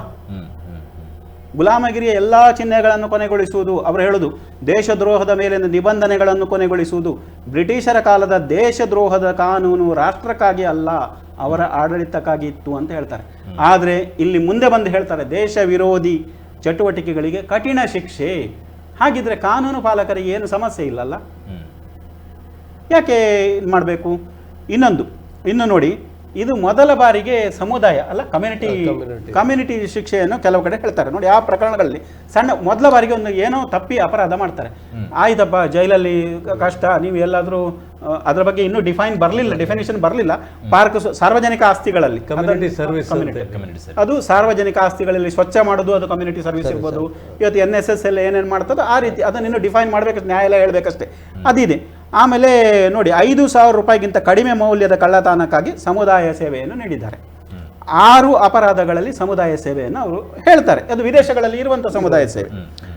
ಮತ್ತು ಈ ಮಹಿಳೆಯರು ಬಹಳ ಮುಖ್ಯವಾದದ್ದು ಗಮನಿಸಬೇಕು. ಭಾರತದಲ್ಲಿ ಬಹಳ ಸಂತ್ರಸ್ತರಾಗರು ಮಹಿಳೆಯರು ಮತ್ತು ಮಕ್ಕಳು.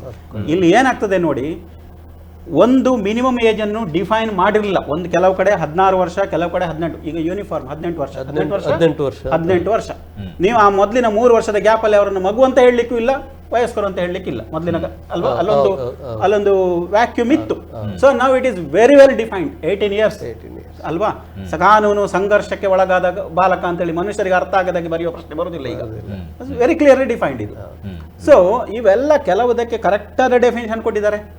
ಬಹಳ ದೊಡ್ಡ ಮೊತ್ತ ಏನಿಲ್ಲ, ಪುಸ್ತಕ ಹಿಡ್ಕೊಂಡು ಓದಿ, ಇನ್ನು ಕನ್ನಡದಲ್ಲಿ ಬರ್ತದೆ, ಅದು ಕನ್ನಡ ಅನುವಾದ ಅಲ್ವಾ? ಏನು ಮಾಡಬೇಕು ಏನು ಮಾಡಬಾರ್ದು ಅಂತೇಳಿ ನೀವೇ ವಕಾಲತುಗಳು, ಯಾಕಂದ್ರೆ ಬರ್ಡನ್ ಇಲ್ಲ. 1855ರಿಂದ ಯಾವ ರೂಲಿಂಗ್ ಏನು ಕೊಟ್ಟಿದೆ, ಹೈಕೋರ್ಟ್ನ ಓಜಾ ಏನು ಕೊಟ್ಟಿದ್ದಾರೆ, ಸುಪ್ರೀಂ ಕೋರ್ಟ್ನಲ್ಲಿ ಭಗವತಿ ಅವರು ಏನು ಕೊಟ್ಟಿದ್ದಾರೆ, ಆ ಕಾಲದ ಚೀಫ್ ಜಸ್ಟಿಸ್ ಅನ್ನು ಇಟ್ಕೊಂಡು ಓದಬೇಕಾಗಿಲ್ಲ, ಯಾವುದು ವರ್ಸಸ್ ಯಾವುದು ಅಂತೇಳಿ ಓದಬೇಕಾಗಿಲ್ಲ. ಕರೆಕ್ಟ್ ಇದೆ. ಇದು ಇನ್ನು ಮುಂದೆ ಜಡ್ಜ್ಮೆಂಟ್ಗಳು ಬರುವಂಥದ್ದು. ಪ್ರಾಸಿಕ್ಯೂಷನ್ ಅಲ್ಲಿ ಸುಧಾರಣೆ ಆಗಿದೆ. ಪ್ರಾಸಿಕ್ಯೂಷನ್ ಅಲ್ಲಿ ನೋಡಿ, ಅಭಿಯೋಜನಾ ನಿರ್ದೇಶನಾಲಯ ಮಾಡ್ತಾರೆ. ಅದು ನೀವೀಗ ಸ್ಪೀಡಪ್ ಆಗ್ತದ ಅಂತ ಕೇಳಿದ್ರಲ್ಲ, ನೋಡಿ ಅಲ್ಲಿ ಇದೆ. ನ್ಯಾಯ ಪ್ರಕ್ರಿಯೆಯಲ್ಲಿ ಭ್ರಷ್ಟಾಚಾರವನ್ನು, ಆಗ ಒಬ್ರು ಕೇಳ್ತಾರೆ ಭ್ರಷ್ಟಾಚಾರವನ್ನು ನಿರ್ಮೂಲನೆ ಮಾಡುವುದು ಹೇಗೆ? ಹಲವಾರು ನಿರ್ಧಾರಗಳನ್ನು ತೆಗೆದುಕೊಳ್ಳಲಾಗಿದೆ. ರಾಜ್ಯ ಮತ್ತು ಜಿಲ್ಲಾ ಮಟ್ಟದಲ್ಲಿ ಪ್ರಾಸಿಕ್ಯೂಷನ್ ನಿರ್ದೇಶಕರಿಗೆ ಅವಕಾಶ ಕೊಟ್ಟಿದೆ. ಕೆಲವೊಮ್ಮೆ ನೀವು ಹೈಕೋರ್ಟ್ಗಳಲ್ಲಿ ನೋಡಿ, AG ಅವರೆಲ್ಲ ಹೈ ಪ್ರೊಫೈಲ್ ಇದಿದ್ರೆ ಹಾಜರಾಗ್ತಾರೆ. ಈಗ ಸಾಮಾನ್ಯವಾದ ಒಂದು ನಂಬಿಕೆ ಹೇಗೆ ಗೊತ್ತಾ, ಈ ಕೋರ್ಟಿನ ಫಂಕ್ಷನ್ ಅನ್ನು ನಾವು ತಿಳ್ಕೊಳ್ಬೇಕು. ಜನ ಯಾವತ್ತಾದ್ರೂ ಒಮ್ಮೊಮ್ಮೆ ಹೋಗಿಕೊಂಡು ಸ್ವಲ್ಪ ಇರೋರು ಒಂದು ಸುಮ್ಮನೆ ಅದು ಕೋರ್ಟ್ ಹಾಲ್ ನಂಬರ್ 1 ಒಂದು 30-35 ಕೋರ್ಟ್ ಹಾಲ್ಗಳಿವೆ, ಕೂತ್ಕೊಂಡು ನೋಡಿ. ನೀವು ಅಲ್ಲಿ ಅಡ್ವೊಕೇಟ್ ಜನರಲ್ ಹಾಜರಾದ ಅಂದ್ರೆ ಆ ಪ್ರಕರಣಗಳು ಇತ್ಯರ್ಥ ಆಗ್ತವೆ ಬೇಗ. ಸಾಮಾನ್ಯವಾಗಿ ಇರುವಂತದ್ದು ಇದು ಹೇಳಿದ್ದು ನಾನು. ಅಡ್ವೊಕೇಟ್ ಜನರಲ್ ಅಲ್ಲ, ಸರಿ ಅಲ್ಲ, ರಾಜ್ಯಕ್ಕೆ ಅವ್ರು ಇರುವುದು ಒಬ್ರು, ಯಾರೋ ಇನ್ನೊಬ್ರನ್ನ ಕಳಿಸ್ತಾರೆ, ಅವರಿಗೆ ಕೇಸ್ ಗೊತ್ತಿಲ್ಲ, ನಾನು ಮುಂದೆ ಬಂದು ಹೇಳ್ತೇನೆ ಅಂತ. ಇದು ನಾನು ಹೈಕೋರ್ಟಿನ ವರದಿಗಾರನಾಗಿ ನಾನು ನೋಡಿದ್ದು ಈ ಇದನ್ನು. ಸರಿ ಇದೆಯಾ ಸರ್? ಸರಿ ಸರಿ. ವಕೀಲರು ಹೇಳಿದ್ರಿಂದ ಅದಕ್ಕೆ ದೃಢೀಕರಣ ಇದೆ ಅಂತ ನಾನು ಭಾವಿಸ್ತೇನೆ. ಸೊ ಎಲ್ಲರೂ ಭಾರತದ ನಾಗರಿಕರಾಗಿ ಅಲ್ಲಿ ನೀವು ಹೈಕೋರ್ಟ್ನಲ್ಲಿ ಪ್ರವೇಶ ಇದೆ, ಒಂದು ಅನುಮತಿ ತಗೊಂಡು ಹೋಗ್ಬೋದು. ಆದ್ರಿಂದ ಸ್ವಲ್ಪ ಕಲೀಲಿಕ್ಕೆ ನಾವು ಸಮಸ್ಯೆ ಇಲ್ಲ, ಸ್ವಲ್ಪ ಕಲ್ತುಕೊಳ್ಳಿ. ನಾಗರಿಕರಾದವರು ಸ್ವಲ್ಪ ಅದನ್ನು ನೋಡಬೇಕು. ಕನಿಷ್ಠ ಪಕ್ಷ ಇಲ್ಲಿ ಹೋಗಿ ಏನಾಗ್ತದೆ ಎಂಬುದನ್ನು ನೋಡಬೇಕು. ಆಗ ನಮಗೆ ನ್ಯಾಯ ವ್ಯವಸ್ಥೆಯ ಬಗ್ಗೆ ಯಾವುದೇ ವ್ಯವಸ್ಥೆನೂ ರಪ್ಪ ಟೀಕೆ ಮಾಡೋದು, ಅವು ಹಾಕೊಂಡ ಅದು ಆಗ್ತದಾ ಬರೇ ಬುಲ್ಶಿಟ್ ಅಂತ ಹೇಳೋದಕ್ಕೆ ಮೊದಲು ಏನೋ ಒಂದು ಬದಲಾವಣೆ ಇದೆ, ಅದರಲ್ಲಿ ಏನೋ ಒಂದು ಬದಲಾವಣೆ ತರಲಿಕ್ಕೆ ಪ್ರಯತ್ನ ಮಾಡಿದ್ದಾರೆ ಅಂತ ಹೇಳೋದನ್ನು. ಕೊರೋನಾ ಅಲ್ಲದಿದ್ದರೆ, ಕೊರೋನಾದಲ್ಲಿ ನಾವು ಇನ್ನೂ ಬ್ಯಾಂಕಿಗೆ ಹೋಗಿ ಹಣ ತಗೊಳ್ಬೇಕಂತ ಹೇಳಿದ್ರೆ ಯಾರಾದ್ರೂ ಊಟ ಮಾಡಲಿಕ್ಕೆ ಸಾಧ್ಯ ಇತ್ತಾ ಸ್ವಾಮಿ? ಮೊಬೈಲಲ್ಲಿ ದುಡ್ಡು ಬಂದದ್ರಿಂದ ಅದನ್ನು ನಾವು ಜನ ರೂಢಿಸಿಕೊಂಡದ್ರಿಂದ ಅದು ಜನರಿಗೆ ಇವತ್ತು ಅನಿವಾರ್ಯ ಆಯಿತು ಅಲ್ವಾ? ಮನಮೋಹನ್ ಸಿಂಗ್ ಅದನ್ನು ಹೇಳ್ತಾರೆ, ನಾ ಇನ್ನು ಬ್ಯಾಂಕಲ್ಲಿ ಅಕೌಂಟ್ ತೆಗೆದಿಲ್ಲ ಅವರು ನೀವು ಡಿಜಿಟಲ್ ಹೇಗೆ ಮಾಡ್ತಾರೆ ಕೇಳ್ತಾರೆ. ಅನುಭವ ಆಗಿದೆಯಲ್ಲ, ಕೊರೋನಾ ಅವಧಿಯಲ್ಲೇ ಅನುಭವಕ್ಕೆ ಬಂದಿದೆ ಅಲ್ಲ. ಆದ್ರಿಂದ ಕೆಲವನ್ನು ನಾವು ಮೇಲ್ನೋಟಕ್ಕೆ ಹೇಳಿದಷ್ಟು ಜನರು ದಡ್ಡರಲ್ಲ, ಭಾರತದ ನಾಗರಿಕರು ದಡ್ಡರಲ್ಲ.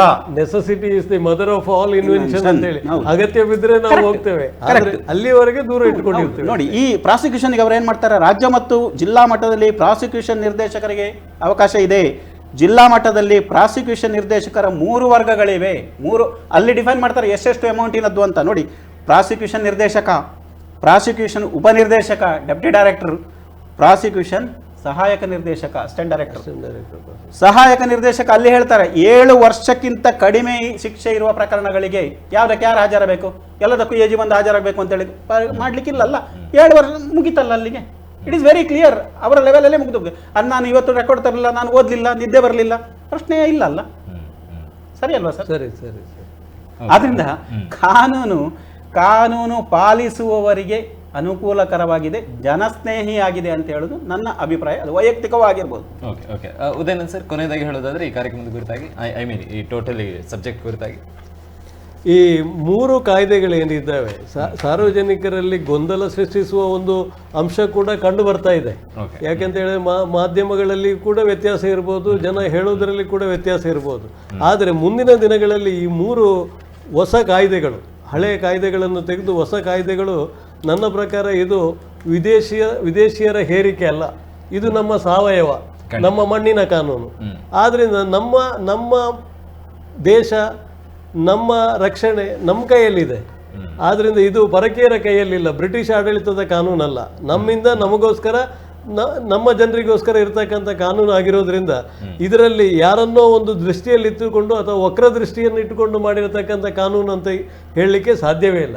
ಹಳೆಯ ಕಾನೂನನ್ನು ಎಲ್ಲಿಯೂ ಬಿಟ್ಟಿಲ್ಲ, ಹಳೆಯ ಕಾನೂನು ಇದೆ. ನಾನು ಈಗಾಗಲೇ ಹೇಳಿದೆ, ಸಾಕ್ಷ್ಯ ಅಧಿನಿಯಮ ಇರಲಿ ಅಥವಾ ಕ್ರಿಮಿನಲ್ ಪ್ರೊಸೀಜರ್ ಕೋಡ್ ಆಗಲಿ, ಪ್ರೊಸೀಜರನ್ನೆಲ್ಲ ಬದಿಗೆಟ್ಟು ಯಾವ ಪ್ರೊಸೀಜರ್ ಇಲ್ಲದೆ ಜಜ್ಮೆಂಟ್ ಕೊಡ್ಲಿಕ್ಕೆ ಆಗೋದಿಲ್ಲ. Procedure must be there. ಈ ಪ್ರಿನ್ಸಿಪಲ್ಸ್ ಆಫ್ ನ್ಯಾಚುರಲ್ ಜಸ್ಟಿಸ್ ಅಂತ ಹೇಳ್ತೇವೆ ನಾವು, ಆ ನೈಸರ್ಗಿಕ ನ್ಯಾಯ. ಅಲ್ಲಿ ಹಿಯರಿಂಗಿಗೂ ಅವಕಾಶ ಕೊಡಬೇಕು, ಸಾಕ್ಷಿ ಹಾಜರುಪಡಿಸ್ಲಿಕ್ಕೂ ಅವಕಾಶ ಕೊಡಬೇಕು, ವಕೀಲರು ಆರ್ಗ್ಯುಮೆಂಟ್ ಮಾಡಲಿಕ್ಕೂ ಅವಕಾಶ ಕೊಡಬೇಕು. ಇದೆಲ್ಲ ಅವಕಾಶಗಳನ್ನು ಕೊಡುವಾಗ ಸ್ವಲ್ಪ ತಡ ಆಗ್ತದೆ, ಪ್ರೊಸೀಜರಲ್ ಡಿಲೇ ಅಂತ ಹೇಳ್ತೇವೆ ನಾವು. ಅದನ್ನೆಲ್ಲ ಕಡಿಮೆ ಮಾಡಿಕೊಂಡು ಈ ಡಿಜಿಟಲ್ ಅದು ಇದೆಲ್ಲ ಬರುವಾಗ ಡಿಜಿಟಲ್ ಬ್ಯಾಂಕ್ ಮಾಡಬೇಕಂತ ಹೇಳ್ತಾ ಇದ್ದಾರೆ ಈಗ ಈ ಕಾನೂನಲ್ಲಿ, ಡಿಜಿ ಬ್ಯಾಂಕ್ ಅಂತೇಳಿ. ಅದರಲ್ಲಿ ಎಲ್ಲ ಈ ಅಂಕಿಅಂಶಗಳನ್ನೆಲ್ಲ ಇಟ್ಕೊಂಡು ಅದನ್ನು ಈಗ ನನಗೆ ನಿನ್ನೆ ಒಬ್ಬರು ಸೀನಿಯರ್ ವಕೀಲರು ಹೇಳಿದರು, ಈ ಮೊಬೈಲಿಂದ ಡೌನ್ಲೋಡ್ ಮಾಡಿದರೆ ಯಾವ ರೀತಿ ಅದರಲ್ಲೆಲ್ಲ ಟ್ಯಾಂಪರ್ ಮಾಡಲಿಕ್ಕೆ ಆಗೋದಿಲ್ಲ. ಇಲ್ಲ, ಹ್ಯಾಶ್ ವ್ಯಾಲ್ಯೂವನ್ನು ಕೂಡ ನಾವು ಕಂಪ್ಯೂಟರಿಂದ ತೆಗೆದು ಅದರಲ್ಲಿ ನಮೂದು ಮಾಡಬೇಕು. ಯಾಕಂದರೆ ತಿದ್ದುಪಡಿ ಮಾಡಿದ ಕೂಡಲೇ ಗೊತ್ತಾಗ್ತದೆ.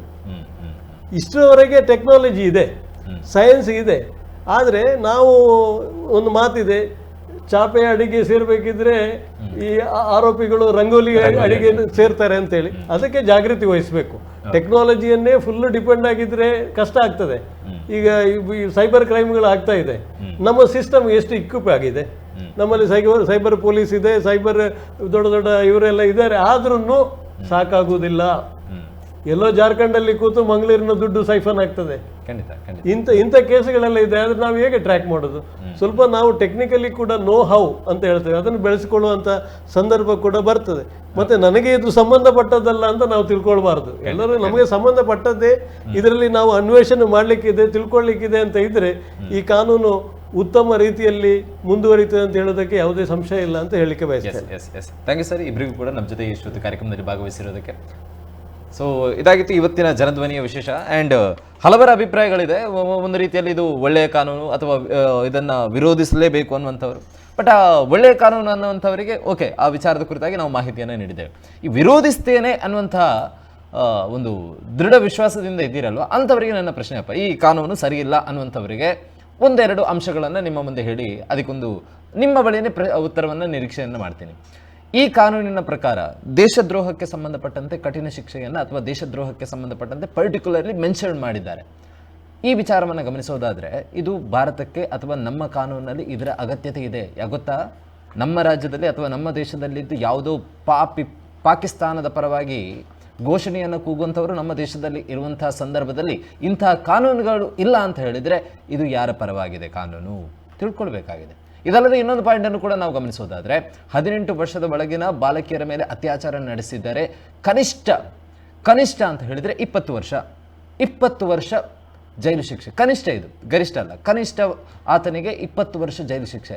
ನಮ್ಮ ಮನೆ ಮಗಳಿಗೆ ಇಂತಹ ಪರಿಸ್ಥಿತಿ ಆದಾಗ ಆತನಿಗೆ 20 ವರ್ಷ ಕನಿಷ್ಠ ಜೈಲು ಶಿಕ್ಷೆ ನೀಡದಂತಹ ಕಾನೂನು ನಮ್ಮ ದೇಶದಲ್ಲಿ ಇದೆ ಅಂತ ಆದರೆ ಅದು ಯಾರಿಗೆ ಬೇಕ್ರಿ? ನಮ್ಮ TV the pulse of coastal Karnataka.